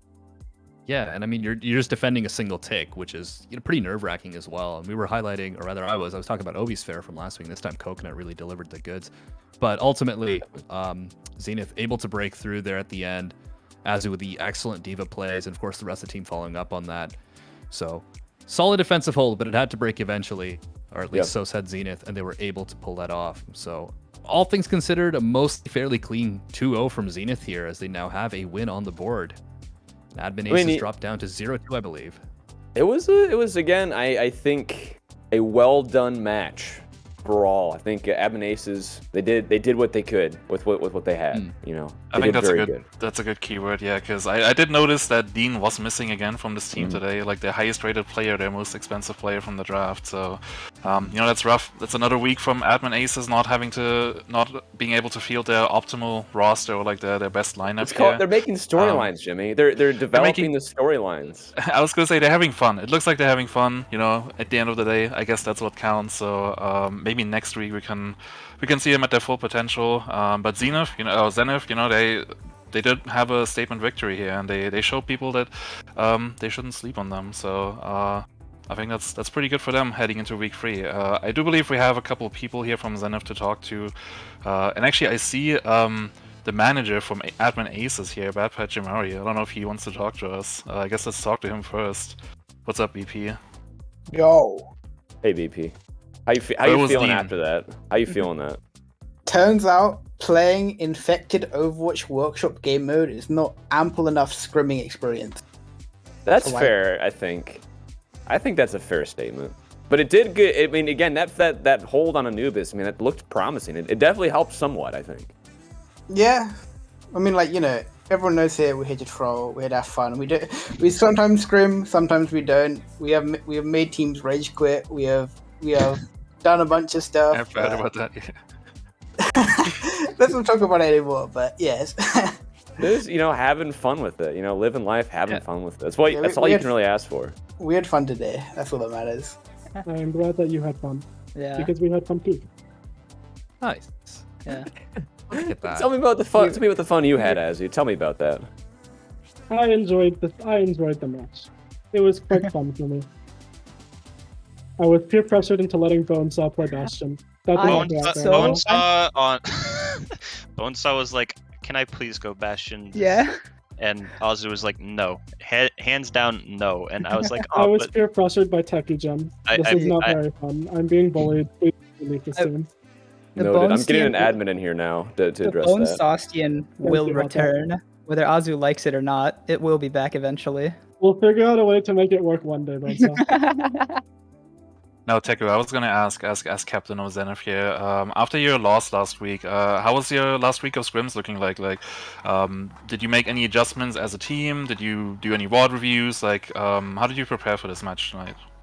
yeah, it's actually been a pretty fruitful week as far as like scrims and improving go. I think overall, we were doing good in scrims beforehand, but I think it was kind of a needed loss last week, realizing like, hey, you know, scrim bucks mean literally nothing. So we learned from the match. You know, we got rid of some comps that we didn't think we were really that good at. We figured out kind of our comm structure, and overall, I think it's good. Kind of side note, but like something I'm really happy with this team is I feel like it's very cozy. Like everyone's very nice to one another. So it's been a really good time so far, win or lose. Good. That's all it's right. You know, that's what it's all about. You know, community tournament, having fun, gaming with the gamers, making it happen. That's awesome to hear. Yeah. Wait, these guys are gamers? They are game. They All do be gamers gaming. here, They do be Oh, gaming God. hard. I think that's fair to say. I have to go do a full body cleanse. Disgusting. Yeah. Now he's gonna go play Hot Wheels Unleashed. I'm gonna go play Hot Wheels now. Yeah, I think was Hot Wheels- wondering Hot how many Wheels is scrims you the- guys got in with your captain playing Hot Wheels all week. Yeah. We finish scrims, he logs out of Overwatch, leaves the seat, I see Genuinely, his Discord, he's playing Hot Wheels. He was like 10 minutes late. Was he playing Hot Wheels or what was he doing? He was like At AFK. at one point he was playing Hot Wheels when a scrim was starting. Yeah. Dude, when the Hot Wheels call, like I don't know, I get it. I don't know, man. I get it. It's a grind. You got to get that top 500 Hot Wheels. You know, 100%. I understand the grind. Once I get that Overwatch 2 Bastion rework, I'll be Hot Wheels. You know, a lot of distractions this week. We got Hot Wheels, we got that Battlefield beta, we got a lot of people playing Nickelodeon Brawl, from what I've heard. You know, but still, you guys look really good. So, congratulations on your 2-0 victory, and be happy to see you guys next week. Thank you. I am going to go eat Awesome. my lobster mac and cheese that is on my desk next to me. And I got chicken McNuggets. Damn, nice, enjoy. Why are these guys flexing on us? Godspeed. Yeah, honestly. Flexing with the nuggets. I apologize. All right, well, thank you very much for coming here, and good luck in next week, both of you, I guess, both admin aces luck. and Zenith. Thank you. All right. With that out of the way, I'm gonna say thanks to Hot Dog and Blank for coming here and casting this match. We still got one more match left to go. It's gonna be 6-piece Vengeance. I'm really excited for that one. So stick around. We'll be right back after this break. Have a good one.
And we're back, everyone. We still have one more match left to go. It's 6-piece versus Vengeance. And I have with me our casters here for tonight. It's going to be Megalas and Mara. How you two doing? I'm alright. I'm chilling, vibing, ready for the last game of the Saturday stream.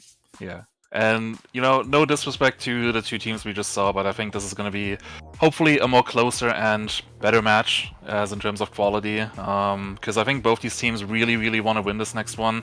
We got 6-piece and Vengeance, both teams who had an 0-1 start last week, but they both had really, really close matches that went to map 3. Vengeance especially, that was like such a barn burner against Solomon Island Sloths. I feel like they had that victory just in their grasp, and then they lost it at the last moment just to the Texas Money Jr. DPS line. So I think they're really eager to get their first win here tonight. Mara, who do you think is your favorite coming into this one? Honestly, I think it's Vengeance just because of how many good players are on that team. There's very good players across the board, not to discredit 6-piece. I just think that Pandemonium Farmer is a very, very good backline, and Cummies and a No For Me Dog and Cypher are both very good, or all three very good tanks, and the DPS, Wi-Fi, honestly one of the more underrated players in my opinion. Josh, and he's there. Love him. He exists. Eli, I guess. Yeah. Yeah, I mean, you know, on the other side, of course, you do have 6-piece, tons of good players, tons of potential there as well, but it does truly feel like it is Vengeance's night to wreak vengeance, I guess you could say, and I've decided that's the one Vengeance pun that we're going to make this cast. Anybody in chat does it, you're permabanned, we got a guy on that, but yeah, I feel as though Vengeance, they truly do have the upper hand here, simply because, as you said, it was a close game against Solomon Island Salamanders, and we know them to be a pretty good team right now. One of the 3 SASs, I believe it was the Sloths this time, but yeah. Close enough. Yeah, close enough. Starting off on Rialto here. Yeah, I think it's interesting because we do have a battle of the B-League graduates here, because on Vengeance we have Eli, and on 6-piece we have Paracelsus, former B-League champion, World Cup winner.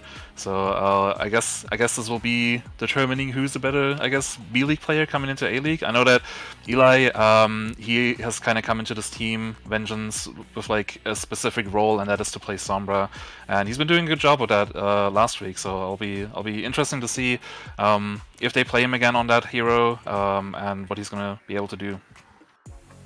Yeah, I think Eli is a very good player. Honestly, I think, I mean, obviously a B-League player from last season, but I think that their Sombra is honestly one of the better ones in the league. Definitely, you know, yeah, I'll say one of the best probably, but there's not a whole lot of Sombra players that much anyways, I'd say. But if they can take advantage of, you know, having the extremely aggressive Lucio of Pandemonium and the excellent main tank player coming in from Cummies, I think this is definitely a very good shot for Vengeance just to play their 6-man. I didn't watch their match last week, but I know it was a very close one.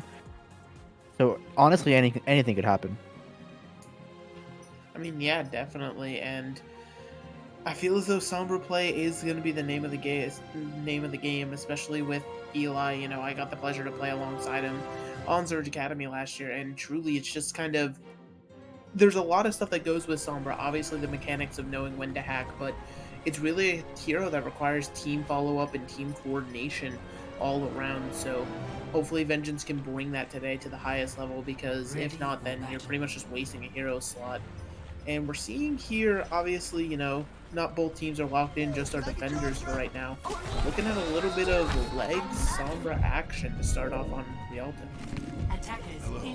Yeah, I assume they're doing a little bit of trolling here. Maybe Wi-Fi does actually pull up the soldier. I honestly couldn't tell you. But, yeah, it seems like they're committing to a bit of a slower Winston Diva comp with the Ana win condition and Soldier. You know, Soldier he's always been like a reliable hero. 6-piece on the other hand, pulling out more of a hyper aggro ball tracer comp with Cynics. I assume switching over to probably the Echo, or maybe stick it on the Hanzo. Honestly, it could go either way. I feel like you just kind of Hanzo just for at least the Sonar era, right? And if you want to stick on it after that, it's always up to you. And now we're just going to see kind of the difference in these comps, right? 6-piece are going to want to engage fast, kill something quickly with the Discord orb. Whereas Vengeance on the other side, they want to play it slow, let the Ana either heal or get an anti-nade onto something, and then act. And Ooh, there's the Hanzo coming in already. Yeah. Indeed. Great early pick coming in onto Wi-Fi. Now they don't have a whole lot of good presence here. Eli on the side is trying their hardest to kill Guac. Guac is taking a lot of damage there, but makes... Oh, and Guitar reads the translocator, I believe, and punishes Eli for their mispositioning, and now it seems like Vengeance is just getting routed on this first point here. This is a very fast first fight win for the side of 6-piece. Yes, indeed, and this is exactly kind of what you want to see, right? They engage super fast, use the Discord as well as the pick potential from the Hanzo to open that fight up before it can ever really begin, right? Because Vengeance is just posturing around, looking for their dive, looking for their opening. And now it's going to be forced to test part against this Dragon Strike. Dragon Strike coming out here, picks off Kames, which is a horrible way to start this fight if you want to go for a recontest here, side of Vengeance. Cypher does manage to get his mech back, but Vengeance does fail to hold first point here. 6-piece will be moving on to second. Yes, indeed, and they do it in pretty comfortable fashion, right? The only thing invested being the Dragon Strike. You still have your Pulse Bomb already online. You're coming up on both of your tank ults, and it's kind of weird that the support ults have been slow building, but it's simply they haven't taken enough damage to really been able to build those ultimates. So Zenyatta's still working his way up along with Brigitte. But this is going to be Vengeance's fight right here. You have the Nano Boost, you can throw it onto pretty much anybody to build their ultimate super quick, and Eli's coming up on that powerful EMP to hopefully engage with him this next fight. Eli gets scouted earlier there by Guitar with the Sonic Air coming in from Cynic so crucially. Eli is so there's a lot of pressure being put onto Eli right now. Pandemonium gets slammed up into the mines of Guac, and now Eli gets stunned out of what I assume was going to be an EMP engage, barely get out of there without actually using it, and now like Vengeance is just kind of getting rolled over here. This has not been too close, at least for the start of this map. Yeah, I feel as though they're on this dive composition, the Winston variant now over to the ball, and they just don't have the coordination, right? Either that or 6-piece on the other side. It's just not even and we're EMPing already. EMP use, Bomb and Transcendence coming in reaction. Still trading out here. Wi-Fi does get a stick onto Paracelsus, who cannot use his rally, so that might be the ticket for Vengeance to finally start getting a hold on second here. But this fight is still definitely ongoing. Cypher does get EMX. Pandemonium is going to be coming back shortly, though. And Cynic on this Hanzo on the high ground is doing so much damage, laying into them with these arrows. And now, really, they just have to keep going in this fight, because it's still very winnable for either side. Ryu does get DMX, so it might actually give Vengeance finally a little bit of staying power here. But even then, Pandemonium getting picked does manage to get the rally out though, and now it's just they cannot trade back fast enough. There's so much pressure being put onto them from the side of 6-piece. Farmer does manage to kill the ball and the Tracer though. This is a very scrappy fight, but it looks like Vengeance at the absolute tail end of it has won the fight. Yes, indeed. That was pretty much a minute-long slugfest with Vengeance using a lot of ultimates to start it, but Farmer coming in clutch at the end, becoming the DPS that the team needed, and it's kind of sort of this super weird position, right, where now both teams are posturing for a dive, and they're both not on optimal compositions, so it's going to be interesting to see who engages first, and what the best way forward is with the EMP on. Wi-Fi gets traded for Cynics, but the Transcendence comes in from Paul and Farmer and Eli fall, so that should finally be a first point cap to the side of 6-piece rather. They were definitely stalled for a little bit there, but I'd still say that the ball is still very decidedly in 6-piece's court rather. Yeah, absolutely. I mean, I feel like they've had perfect kind of ult rotation, right? There's always the ultimate that needs to be online when it needs to be there. Whereas Vengeance, I feel like they stockpile them really well, but then they just completely blow it everywhere and use every ultimate possible. Now we're seeing Kumis go over to the Reinhardt, potentially trying to switch to more of this rush style, but you keeping Pandemonium on the Brigitte simply because super close to that rally. And I don't know, I feel as though the Reinhardt's going to get battered a lot going into the comp with 6-piece. EMP coming in from Eli, but gets picked immediately off it, and the bomb kills Wi-Fi. Both the DPS for Vengeance down in one fell swoop. Pulse Bomb as well, just to put more salt in the wound, killing Cummies. And now, this should just be most of third point capped here. It's going to be a very, very scrappy fight for the side of Vengeance to even have a chance of contesting here. Yeah, absolutely. I think it's just kind of 6-piece being able to read these Sombra plays extremely well, kite them perfectly, not even having to get hurdles online to live. Now it's being the mining gate with the Wrecking Ball. Oh, crucially onto Eli. Again, the DPS for Vengeance are just falling so early in these fights, so they really can't get a whole lot of value here. Pandemonium with the rally could provide a decent stopgap for them, but at the end of the day, if your DPS aren't up there killing anything, it doesn't matter how much health you have, you're going to die sooner or later. 6-piece cap with a monstrous 2 minutes and 10-second time bank. Yeah, and I feel like besides, there really was only one fight that went in Vengeance's favor, and the reason they were able to burn so much time because of that is because it was like a 1.5-minute fight that finally went their way, right? Besides that, 6-piece truly felt in control from first point to third, and you kind of have to shake that off if you're Vengeance, you know, realize how you were getting outplayed, figure it out. As you said, Mara, the DPS line was just falling over left, right, and center, and you have to kind of step back and evaluate. Are the DPS playing too aggro? Is the team not playing enough with them? Is there just not enough healing spread about throughout the team? You have to just address that and make a quick fix in order to go into another half of Rialto where you hope to try to tie it up with a cap. It seems like Vengeance is trying to mirror this Tracer Hanzo comp that 6-piece showed on the attack, and I definitely think that they could do it. It's just, is this a sign of desperation, or is this a comp that they know that they can play, and rather than just a scramble to mirror, so they don't, so they just have some amount of confidence in getting past this first point of Rialto, which is so notorious for being impossible to cap. Yeah, definitely. And I mean, even if this is kind of a last second, we're just mirroring because we don't know what else to do thing, it's not the worst thing in the world, right? Wi-Fi Tracer is good. Pandemon likes to play the Brigitte. Farmer on Zen, who doesn't mind that? I mean, everybody can still play these heroes quite comfortably. The question is, have you worked together enough to kind of have the synergy that this comp kind of requires you to have? Because this comp is all about super quick focus onto a different target. Ooh, Bingo does get one clip by Guitar, I believe, traded out, but being down your Zen this early really is just a reset here, because the Zen is the carry in this fight, in the mid fight. Unless they manage to get another pick out of the blue here, I don't think that Vengeance can really take a fight this early. Yeah, definitely not. And we're seeing actually... Guitar? Guitar falls off the map, and that really gives them a shot here. Now they can start pushing these targets really hard.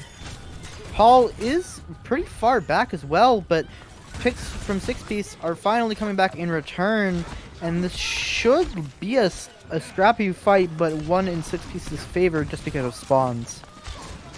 Yes, indeed, but it's actually turning around. Vengeance getting the picks they need here, potentially about the cap point A, and they do. I think that was even faster than 6-piece's cap. I mean, if so, I think it's just barely, but that was kind of a confusing fight, as you said. It was just kind of this scrappy back and forth, and it all started with the Tracer falling off of the map, Guitar not having anywhere else left to run, it seems. But now you gotta kind of look to the future, right? Both teams have that Dragon Strike online, or about to be online here in 4% for Synex. And of course the Transcendence to help 6-piece live through this next thing. Ryu does get demeched really early there. The Transcendence and the Dragon Strike used the side of 6-piece. A lot of it is being invested here, but not a whole lot from Vengeance right now. Guitar is trying his hardest to get a kill onto Farmer, but to no avail, it seems like. Paul does, from across the map, I believe, pick off Eli, but Cynics is traded in return. Now, this fight could still really go either side of either team, but with the high ground control of Vengeance, I think they might be able to secure this, but with a stick on the Pandemonium, they don't have a rally, and Paracelsus does, so that should be a hold here for the side of 6-piece, but not really a particularly clean one, I will say. Yeah, definitely not the cleanest you could hope for, but it's at the end of the day, it's what you kind of got and what you're working with now as we're heading on into the next fight. And I feel like this has got to be Vengeance's biggest chance right here. There's no ultimates, literally not a one besides maybe a Diva Bomb to worry about from 6-piece. This is your time to just engage super aggressively, find a target, and pick them down. Bomb from Cypher does pick off Paul, and there, as you say it, there goes the support for the side of 6-piece. Now this fight is really just Vengeance's to lose.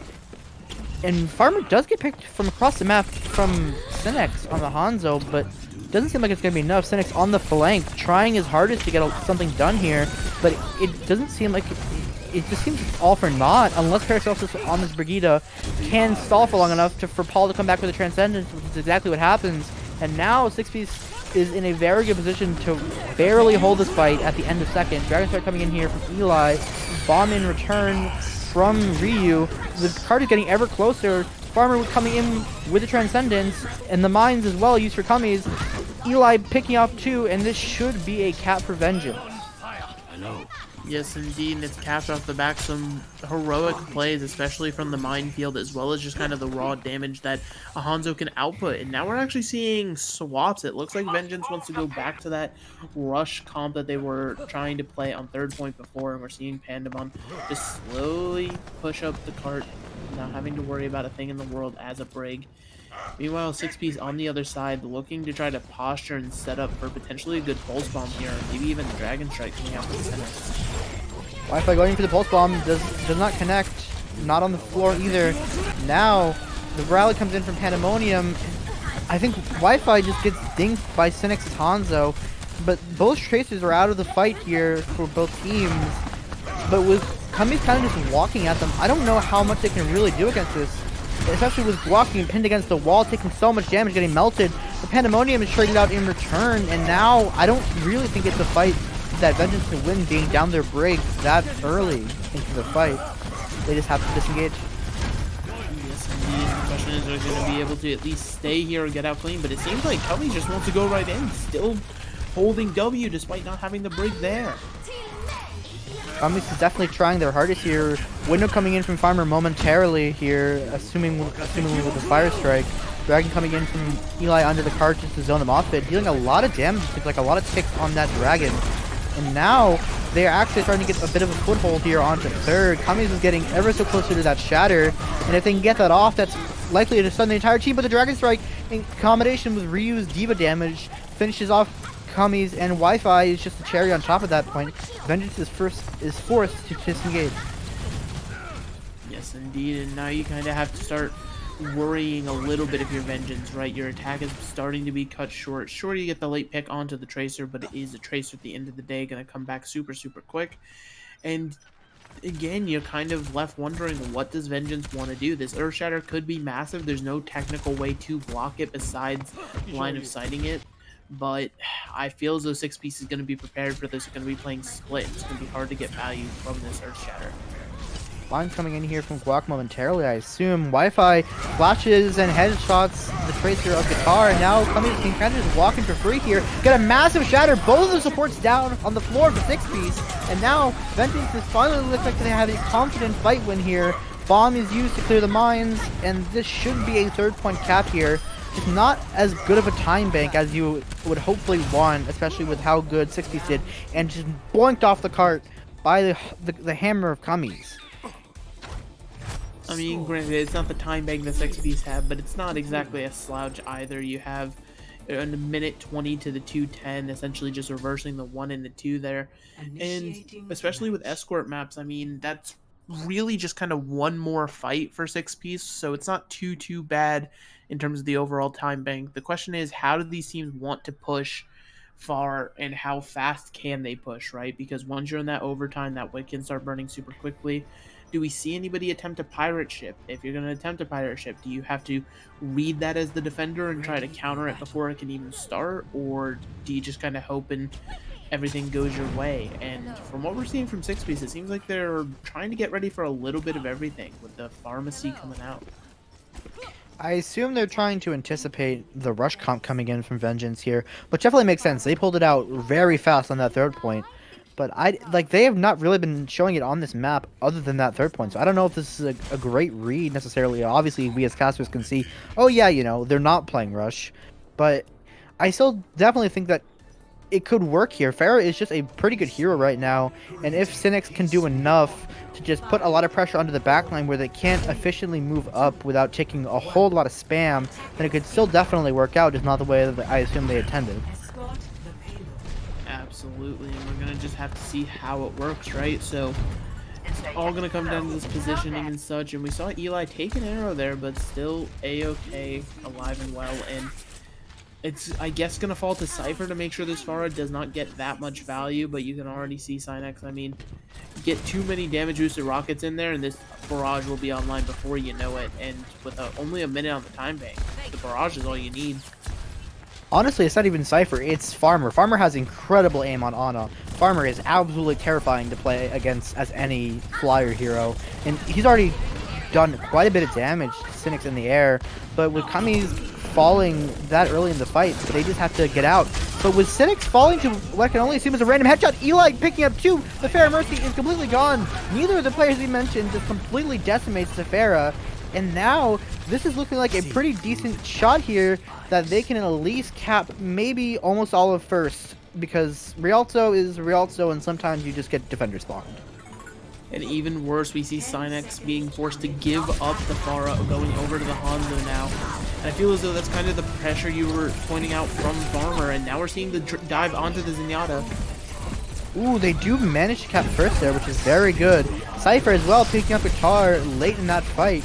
Now, there's no shot that 6P can realistically stop them unless there's a res off here, which it does manage. The Wi-Fi leaves a bit of a sticky trap on the ground, and Paracelsus, even though he does get the res off, falls in return. Wi-Fi is absolutely decimating right now on this Tracer. Wi-Fi is decimating, and Eli was hitting those shots to save the fight before it, so now you're kind of in full swing with a lot of momentum going forward for Vengeance. You're going to have the Nano Boost throw onto your Winston.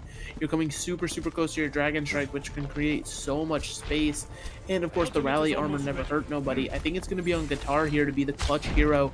If you can stick that Brigitte, or potentially even the Ana, I feel as though that's going to be your path to victory for 6Piece here, or at least stopping this card. But I mean, this is the exact position Vengeance wants to be in. 6Piece has lost 2 fights on this defense, and that cannot be good for your mental, especially when you were in such a good position in the first round here. Fight starting out though, Kami's, I believe, gets nanoed pretty late there, but Eli manages to kill off Guitar with a Dragon Strike, but the bomb is absolutely massive, picking up 2, and that looks like, in the end, it's still going to be a pretty close fight here, because Farmer does trade up for Synex, and now it looks like they could possibly win this fight just off of spawns alone, as long as they don't keep getting picked. But with the stick onto Paracelsus, being down to Brigitte is absolutely horrible in this. Oh, and that Eat as well. In this overtime fight, you cannot be down your Brigitte. And now it looks like Vengeance barely. Oh, dang it! They almost got the car. I'm sorry for overreacting there. That was really close. Kami's on the Winston, putting a lot of pressure onto them just to completely hold them back here. And now it looks like 6Piece is just wreathing from whatever happened on that really first point defense there. Yeah, it kind of all fell apart, and now they're putting themselves in another bad position, and we're seeing the Dragon Strike come out super early, but you're able to get the follow-up on those comments. Kami's down, Cypher out of mech. It looks like in the end, this archway is absolutely brutal. I casted a game yesterday where, again, the fight and the offensive team ended in almost the exact same place, I'm pretty sure, where the cart ended. That archway is just so hard to push when you have absolutely 0 time and the team gets all their respawns that fast, and you don't have your respawns because you've just capped second, you know? Yeah, definitely, and it's just kind of a humbling experience to say the least, right? When you cap the first time around, you're probably joking around with your team like, lol, this is going to be a roll. And now all of a sudden, you're the one put on the back foot, especially for any team in this situation, but especially 6Piece. They're going to kind of have to rally together and figure out their plan of action, because 2 minutes and 10 seconds looked really good when they finished their attack, but now knowing you have to get all the way to point C, it's easier said than done. all Vengeance need is one good fight in its defense, and this Rialto map is looking ever so close to them picking up their, I believe it is second map win in BPL. Mm-hmm. That would be true.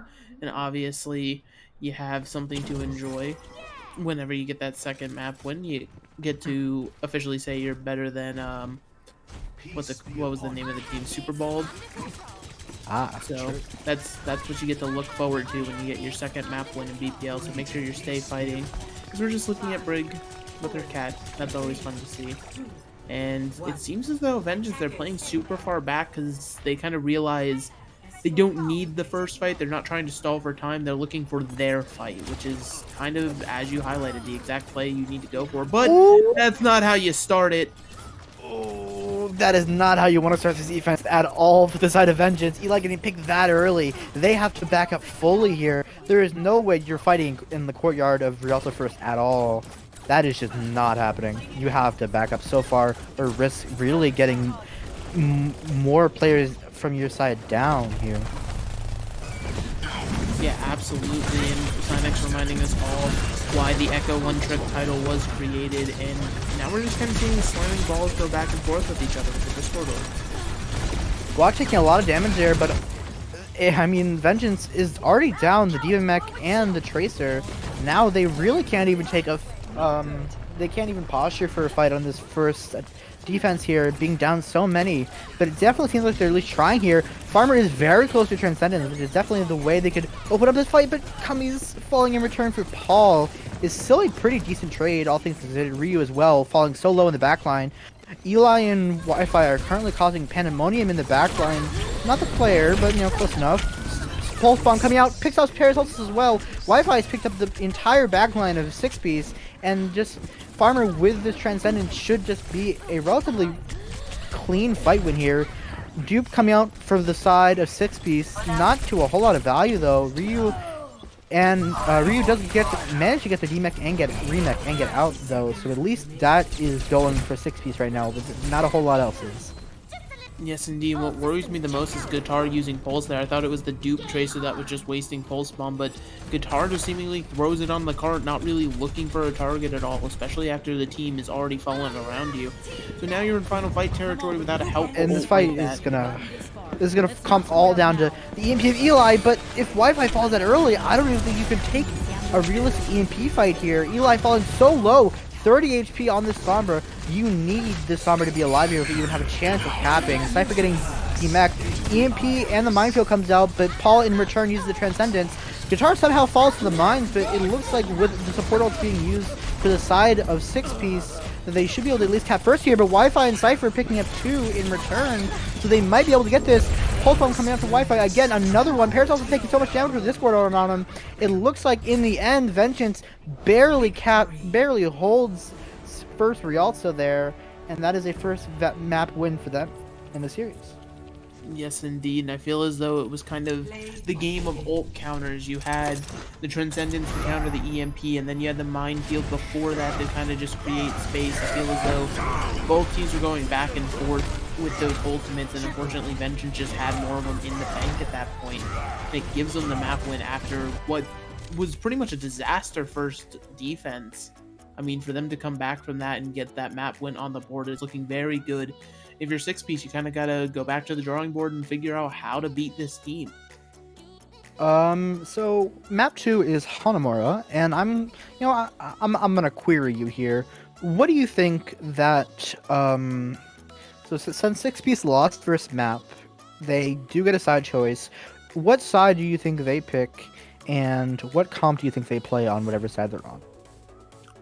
If you're 6, I mean, you always kind of want to pick the defense, right? Nobody favors the offense first. Defense kind of sets the tempo, and then you can kind of go forward with that information, right? If you know you got rolled, then at least you know what you got to do, kind of being the main mindset.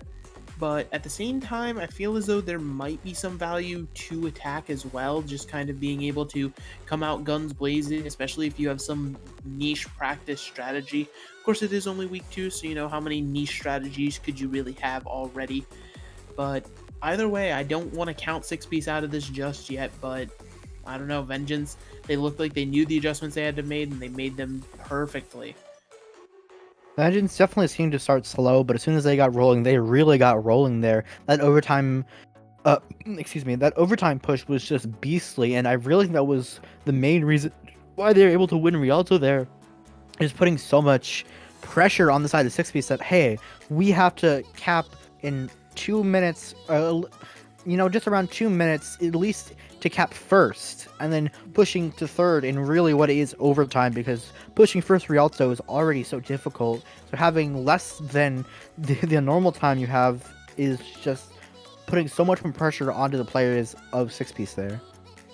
Absolutely, and also it's kind of the changing up of just something internally within the team, right? On that first defense where they were falling over left, right, and center, we were lamenting and talking about just Wi-Fi and Eli falling over time and again before fights could even start, just getting picked off, and something kind of snapped halfway through that map where both of them were like, oh, we are good DPS players, we just forgot about it. Eli having so many crucial key pickoffs on the Hanzo, as well as Wi-Fi just going ham on the Tracer, pretty much uncontested after that first defense. So it's very interesting to see these teams or a team like Vengeance ever struggle, but I guess it's just one of those things where once you get warm and once you get going, you can kind of roll forward with it. Yeah, I mean, Overwatch really is a game about momentum here, and I believe we should have some substitutions here. Okay, so 6-piece has chosen the attacking side. 6-piece has rather chosen to start defending, excuse me. Yeah, and I'm expecting really... I could see maybe a Pharah double shield move, or just more of that defensive dive that they were pulling out on Rialto. Maybe some rush. It really could be anything. Yeah, and that's kind of the thing about a map like Hanamura, is it lends itself to a few different styles. You can see the rush style for the offense versus defense.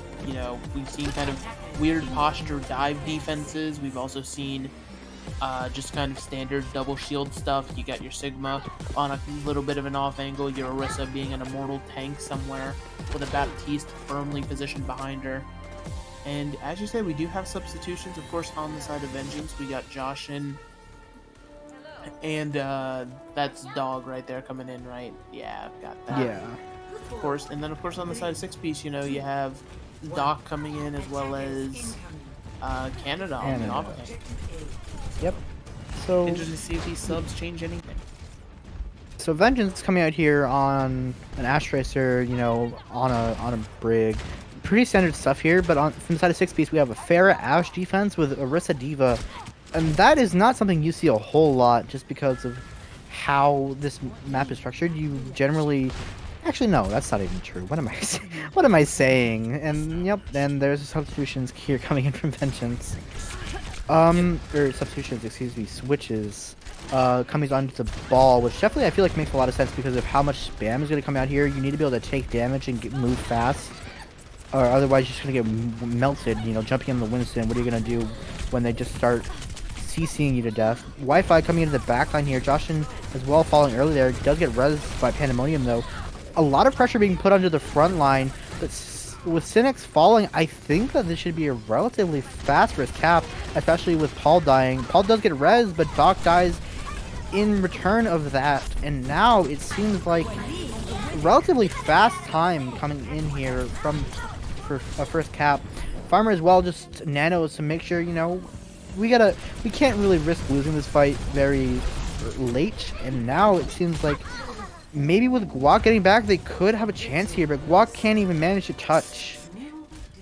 Yeah, and look at this. Guac is still alive, finally dying now, and we're already looking at Kumi's being on point too. Of course, having to back up the Wrecking Ball just a little too overzealous, and the respawns are finally going to come in for Vengeance, and Vengeance on the upside, or respawns for 6-piece, I should say. Vengeance having the upside here with so many ultimates built up in the bank. Using Nano in that last fight, already halfway to another one in the...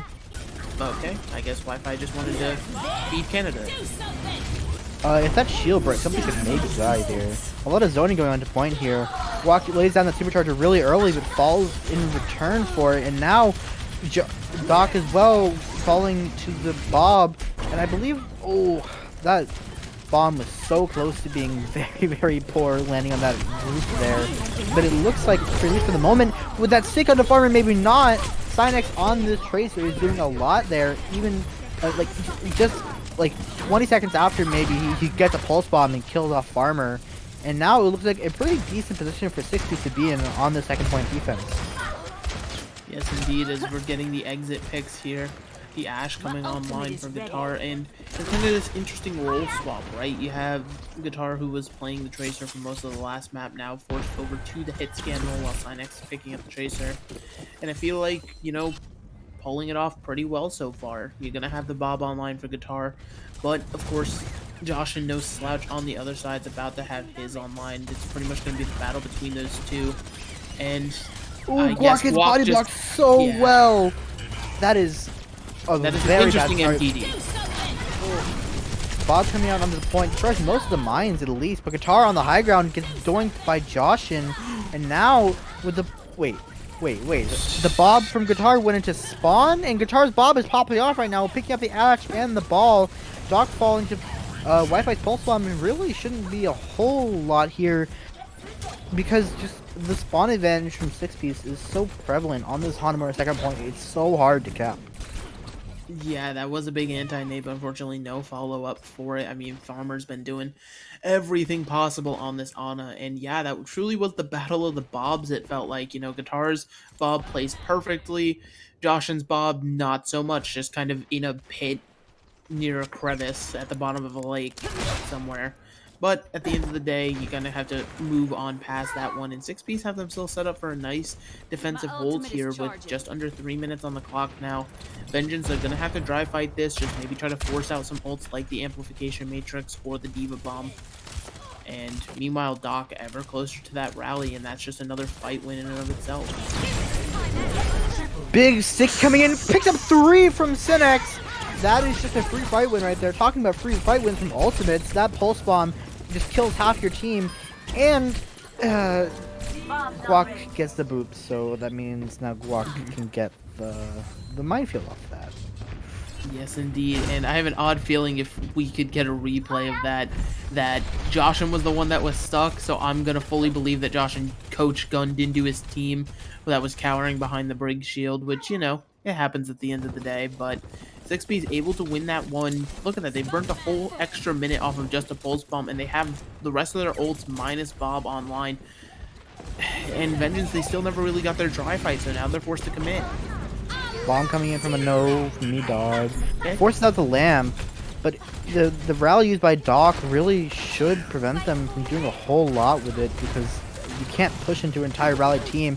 And look, there goes Kami's just falling to so much CC, but the anti-nade and the nano, I believe, actually doing a lot of damage there, picking up both the supports. Wi-Fi with this nano tracer is dealing a lot of damage on the point. It looks like Vengeance, out of nowhere really, has managed to cap this second point in a very interesting fashion, being down, I believe, 1 or 2 players at the start there. Yes, indeed, and it seems like it's just kind of this stagger fight that's finally getting cleaned up here. Unless there's some sort of hero play that's going to come out from Cynex or something like that, I don't think it's quite possible at this point, as we're just seeing the stagger continue. But even then, they're still bleeding time. Even with Farmer and Josh on the high ground, they cannot secure these kills fast enough to cap it over a minute, which crucially means that if 6Piece cap it in overtime, they will get another shot at this attack. Yes, indeed, and it's kind of giving yourself that extra chance. But obviously, you want to complete it with more time now. Give yourself that kind of goal, that presence of mind. And, you know, you talked about it a little bit in the last map. I feel as though people that have been in the community a while know it. But Farmer on this Ana is just ridiculous. So many times I'm looking at 6Piece and just all of a sudden 3 people are anti-naded, means no healing can come onto them. And it's simply because Farmer takes an off angle or just sneaks a nade in past the defense matrix when nobody's really looking. As well as kind of the survivability, right? Ana's pretty much one downside is that she's super squishy and doesn't have any way to save herself besides that sleep dart. But she's still managing to live super, super long, especially, you know, when you consider she doesn't have the mobility of somebody like Baptiste. It's just ridiculous what you're able to do on these characters if you're super good in practice at them like Farmer is. Farmer is probably the best Ana we have in this tournament, and it shows. Like, he really doesn't need a brick to protect him. It's just an extra layer in the armor that Farmer can provide for himself. You know, Ana, she's kind of hard to kill if you think about it, because she has so much self-sustain and pretty decent DPS, 75 damage per shot, and a 100 health heal, as well as an 8-second cooldown stun. That is all packaged into a pretty beefy character if your aim is good enough, which Farmer's definitely is. Yes, indeed, but will the aim be good enough to survive this dive attempt that 6P seems to be wanting to run here now with the damage boosted Echo? And you're going to have Paul on the Ana instead of the Zen here, pretty much the main switch up of this composition from before. No Discord, just extra healing onto your Monkey. A lot of an extra healing and a win condition if you can cycle ults well enough, because, you know, Nano Monkey is pretty good here. Kami's taking so much early damage here. 11 health barely gets out, and now you can't touch very well here. Shield goes down for Pandemonium, taking a lot of damage. Wi-Fi on this Echo is taking a lot of early damage as well. Synex does manage to finally cement an Echo diff there. The block is traded for in return. Canada, though, does manage to pick opportunities. With the positioning that 6-piece has on this point, I don't think they really, or Vengeance rather, can really take a defensive hold, like, on this first point here at least. Nano comes out from Farmer onto Dog, and maybe taking so much damage, though, is really just providing more ult charge here. Synex is getting focused pretty hard. Big anti-nade coming in from Farmer might lead to something here. Bomb used from Canada after getting demaxed, as well as the Valk being used from Doc. They are investing a lot to cap here, but they just aren't getting these kills fast enough. When the mine field coming on a point, they might have provided enough control. Doc falling to those mines is absolutely crucial. Now Synex investing in the juices to try and make something out of this fight here. Do bomb onto the point, but with Kami taking off guitar, I don't think there's really a good shot here for 6-piece to cap. Yes, indeed. It's very weird to think that they'll be battered back after all of this, right? It feels like it was just theirs. They had it. They just had to stand on point, but somehow, some way, Vengeance fight their way back into it, and they kind of have themselves set up for the future, right? You have this Nano almost online. Just another few shots will get you there. You're going to have this Bob as well for this next dive engage. Pretty much the only hope for 6-piece. Again, it's going to come down to a hero play, potentially from a Tracer, or if Paul can land a large anti-nade, follow it up with a Nano onto the Monkey, and Clock just killing the Monkey. Nano coming in here onto Kami, just keep them alive and deal a lot of extra damage as well. Canada getting demacked very early in that fight. A lot of pressure being put onto Canada, and now you can't really push him without your D.Va here, because there's absolutely nothing to check Wi-Fi on this D.Va or on this Echo in the air.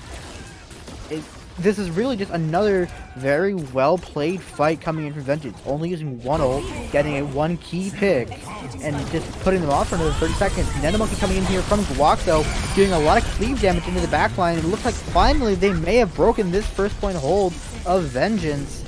Being down both your DPS really is not the way you want to start this fight, but it seems like they're trying to invest to get this. They all huddle up in the corner in the bubble of Guak, and finally, after a pretty solid hold from Vengeance, 6-piece manages to cap first. Yes, indeed, and now we're seeing just kind of everybody jump off the map to reset and get those super fast cooldowns, but actually, the D.Va didn't get the fast respawn, and neither did Wi-Fi and the Echo. This is opportunity galore for 6-piece. Valk being invested in Synex as well, dealing so much damage on this Monkey, just pushing them back into spawn with this Primal Raid momentarily. That was a excellent, that was such a fast re-engage there on the second.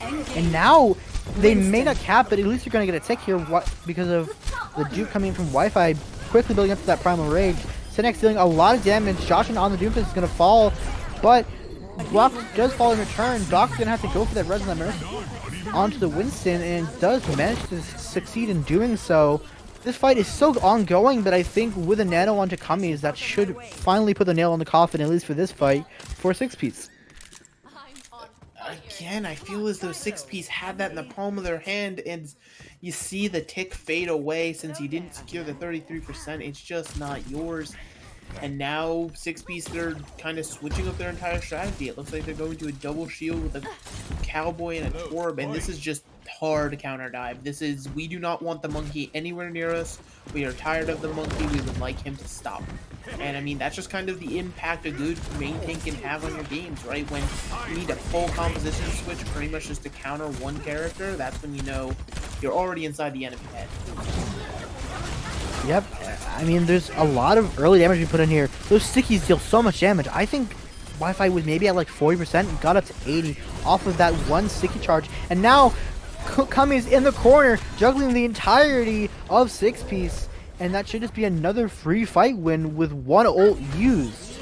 These ult fights, or these fights are so economically, like ult economy wise, valuable for the side of Vengeance. They're using 1-2 ults and then cycling the rest. So now Farmer can use the Nano Monkey on the Kami's, and Kami's, again, because of how close 6-piece is playing together, can probably get 70-80% maybe to another Primal Rage, and the cycle will continue because you can use that Primal Rage to cycle the Nano. Absolutely, and now we're seeing the bomb engage trying to start this one off, but too many shields to make it really get any value. And there goes Kami's with the Nano, getting rapid ult charge here, getting so much done, and Synex as well just falling to random spam, I think, from Joshin on the Hanzo. Joshin, by the way, I think is almost already at a Dragon Strike after being in this character for maybe 30-40 seconds, but that's just Hanzo things, I guess. Yes, indeed, and now we're seeing kind of this poke fight come out where 6-piece is finally starting to get some of their ults online after this whole composition switch. They just needed to poke and earn some ults themselves. And what's going to be the first thing that happen? And it seems as though Canada's falling. You got to get out right now if you're 6-piece. You have to hard reset because you're looking at final fight territory.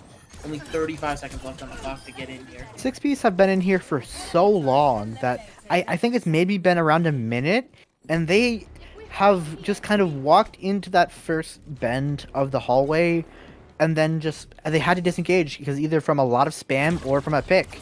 And this has taken them so long to even set up for one good fight here that they are being bled completely dry from how excellent they have been playing this style. Wyvern coming in from the back here with the dupe onto the Sigma and killing Paul through the window, I believe. Onto the point, they do manage to get a tick. Tar being a hero somewhat, picking up both of the tanks, and Canada does fall to, or Joshua does fall to Canada. With the flux from Canada, they might actually be able to touch here as long as they can get back onto the point.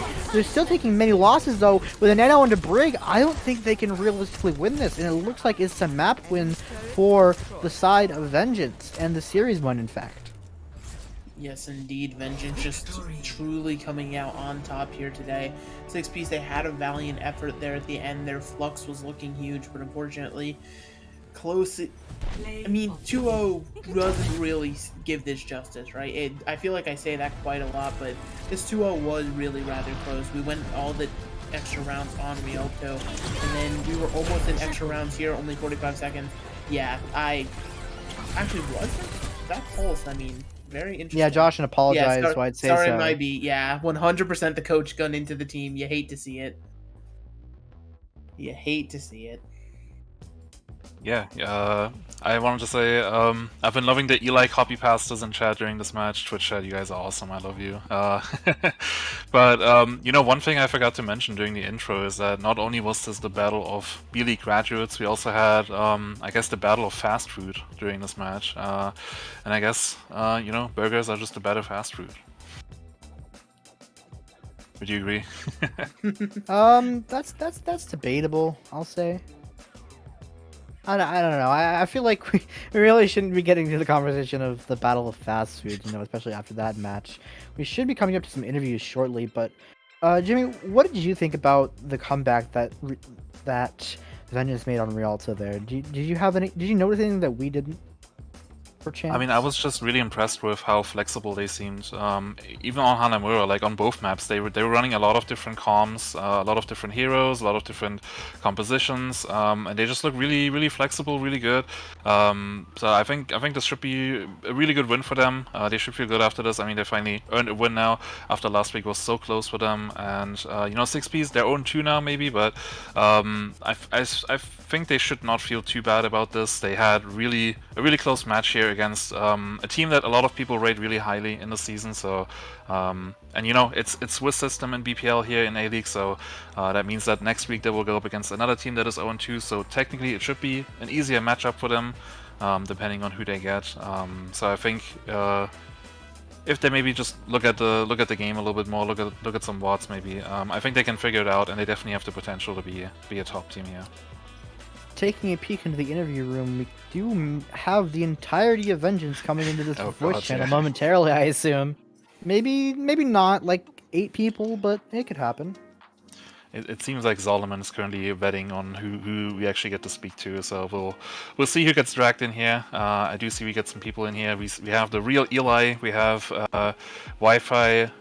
Who's that? Oh, I think that's Pandemonium. Hey, how you guys doing? How you feeling after your win? Easy. Dang. All right. Yeah. Yeah, it's big. I mean, I thought it was a really fun game, really close game, despite the 2-0 score line. Well, hey, that's my line. But yeah, I mean, absolutely, you guys did great. I guess the first question, this could be to anybody who'd like to answer it, is just after that first attack on, first attack on Rialto, where you guys just kind of fell over. I mean, what kind of rallied you? What kind of brought you guys back? Was it a speech of some kind, or just we know we're better? This was just a warm up, or anything like that? Yeah, that's pretty much it. We're just like, yo, we're playing like trash right now. Let's just start playing now. And we started. We were just like, we are just better. Let's just mirror them. So yeah, so we actually that's true. We kind of just did take what they did and just did it better. They're like, you like Hanzo, and I was like, oh cool. I brought this up during the cast, but is that a comp you guys have scrimmed, the Tracer Hanzo dive, or is it just something you just kind of pulled out? Hanzo was an adaptation. Yeah, the Hanzo's different, but I like seeing the Eli Hanzo, so I was happy with that. Yeah. Yeah, but well, you guys are now 1-1. Had a really good match here against 6Ps. I guess my question would be, you know, of the teams that you could possibly face next week. I mean, we still have some matches left tomorrow, so we don't know yet who exactly will be in that pool of 1-1 teams. But who would you like to face personally, and maybe just like a quick explanation as to why? Like, who would be the team you would love to play against next week? Wait, who's 1-1 right now? Who's 1-1? I mean, just out of all the teams, I guess, that are still like away. Zenith, we do have the Fallout. standings here, I guess, yeah. Oh yeah, see. Okay. Whirlwind, Zenith, and Fallout are the only 1-1 teams right now. Honestly, I'd like to play any of them. I don't really care. I like I like Fallout because I got some boys on that team. I had some good pals on that team. Zenith because I think they're not the greatest team, and I think it'd be I don't want to trash talk and then get stomped, but I think it'd be an easy game. Damn, okay. I like Fallout because Toxic's on that team, and he didn't pick me up for Rabid Bandits, so I have a grudge. Yeah. It's like I don't want to trash talk people and then get like rolled in the game, but like I think Zenith would be an easy match, and Whirlwind I think it'd be. I don't know. I don't know if they could turn up or not, but like I think they're just like worse Sloths. I mean, they did lose to them, so I guess that would be a factual or accurate statement for now. We'll see how it goes next week. Megalas, Mara, you guys have anything else to ask? Not really. No, I'm good. I mean, I feel like it was written on the wall for you guys, especially at that close match last week. You came in, proved that you still got the stuff to hang with the big boys here, and just congrats on your win again. Thank you. Also, I must say, I have 100% map win rate. That's big from you. All right, get the kid with the ego out of here. Get him out. Eli for A-League MVP. That's all I'm saying. True, actually. Get him out straight of to here. A-League MVP. Yeah, we love to see He one-trick Sombra through B-League, gets picked up, and now he's got an ego. Look at him go. Okay, well, congratulations from me as well. Was definitely a fun game to watch, and congratulations on your win. And I'm very excited to see you guys next week. Thanks. All right, bye-bye. Jimmy. Bye. Bye, Eli. Bye. Bye. Well, I now we believe have we're joined the by Solomon. Solomon here as well. Hi, it's me. Oh. Okay. We're done with another day of BPL. We had some crazy stuff in the production room today. We've had like 4 observers for every match, and Observer Director Capitano. That was a lot of fun. So hopefully you enjoyed some extra angles and stuff. My PCs are definitely not on fire quite yet, although I'm running like 4 different OBSs and stuff. So hopefully it hasn't crashed too bad. But there we go. That is day 1 done. Let's have a look at tomorrow's schedule. As I bring it up, you get to see another 8 teams. That's the best thing about BPL. You saw 8 teams today. You see 8 teams tomorrow. You can have a look at the matchups there. I think Summit versus B Drop Bears is looking. Yeah, like that's a gonna be good my one, match especially definitely of first the day. game. Really, think- my match of the day. I mean, Basalt and Battery and Cowabunga down there at the bottom. I think that's gonna be spicy.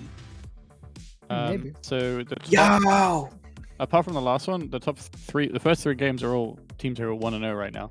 So we will see who will get into that 1-1 area and who will stay above the rest of the pack on 2-0 and join the Sloths there at the top of the standings. Very interesting. It will have, I think, it's probably guaranteed that we have 8 1-on-1s. So we have our first 4. We won't get 4 more tomorrow. Yeah. Lovely stuff. Hello. Hi, BP. Hello. Hi, BP. We are live, by the way. Yeah, I know. I'm here to tell you to talk about Badcliff. Well, I was gonna say, do you want to read it for me right now?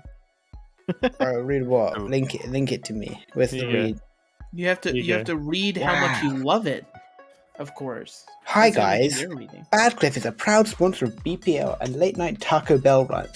We're in a power brand raid and skate vibe and weird rides. We make cool stuff, and even cooler stuff for creative people. Their items are very sporadic, is that even a word? And always available, Yeah, that's a word. and always quality. No knockoff or lame stuff here. They take their time and don't release anything unless they're completely happy with it. So check out their amazing collection, their sizzling pizza, and their collabs with Basically Dork and Trevor May. But yeah, read aside, like stuff looks pretty lit. It's a close sponsor with us. They want to like reach out to some grassroots stuff like us. And yeah, it's a pretty good move. It'll be fun. We have more stuff coming with them later in the season.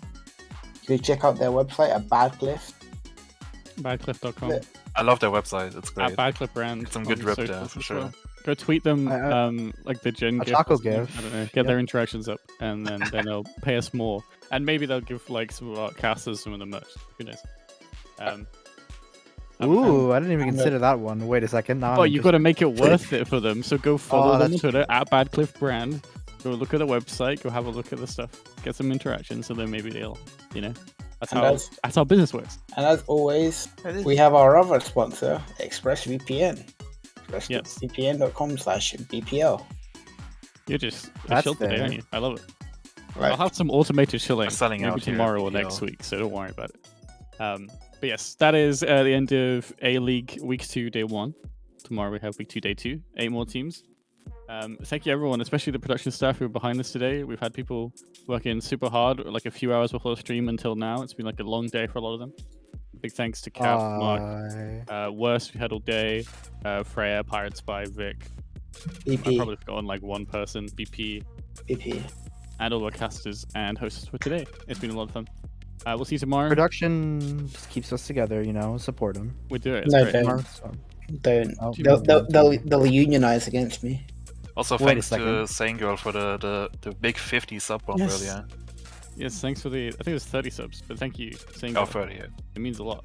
It means that we can sometimes give people more money at the end of a season. If we get enough subs, we will split it across people. So yeah, thanks everyone. We'll see you tomorrow, 4 p.m. Eastern, an earlier time because it's a Sunday.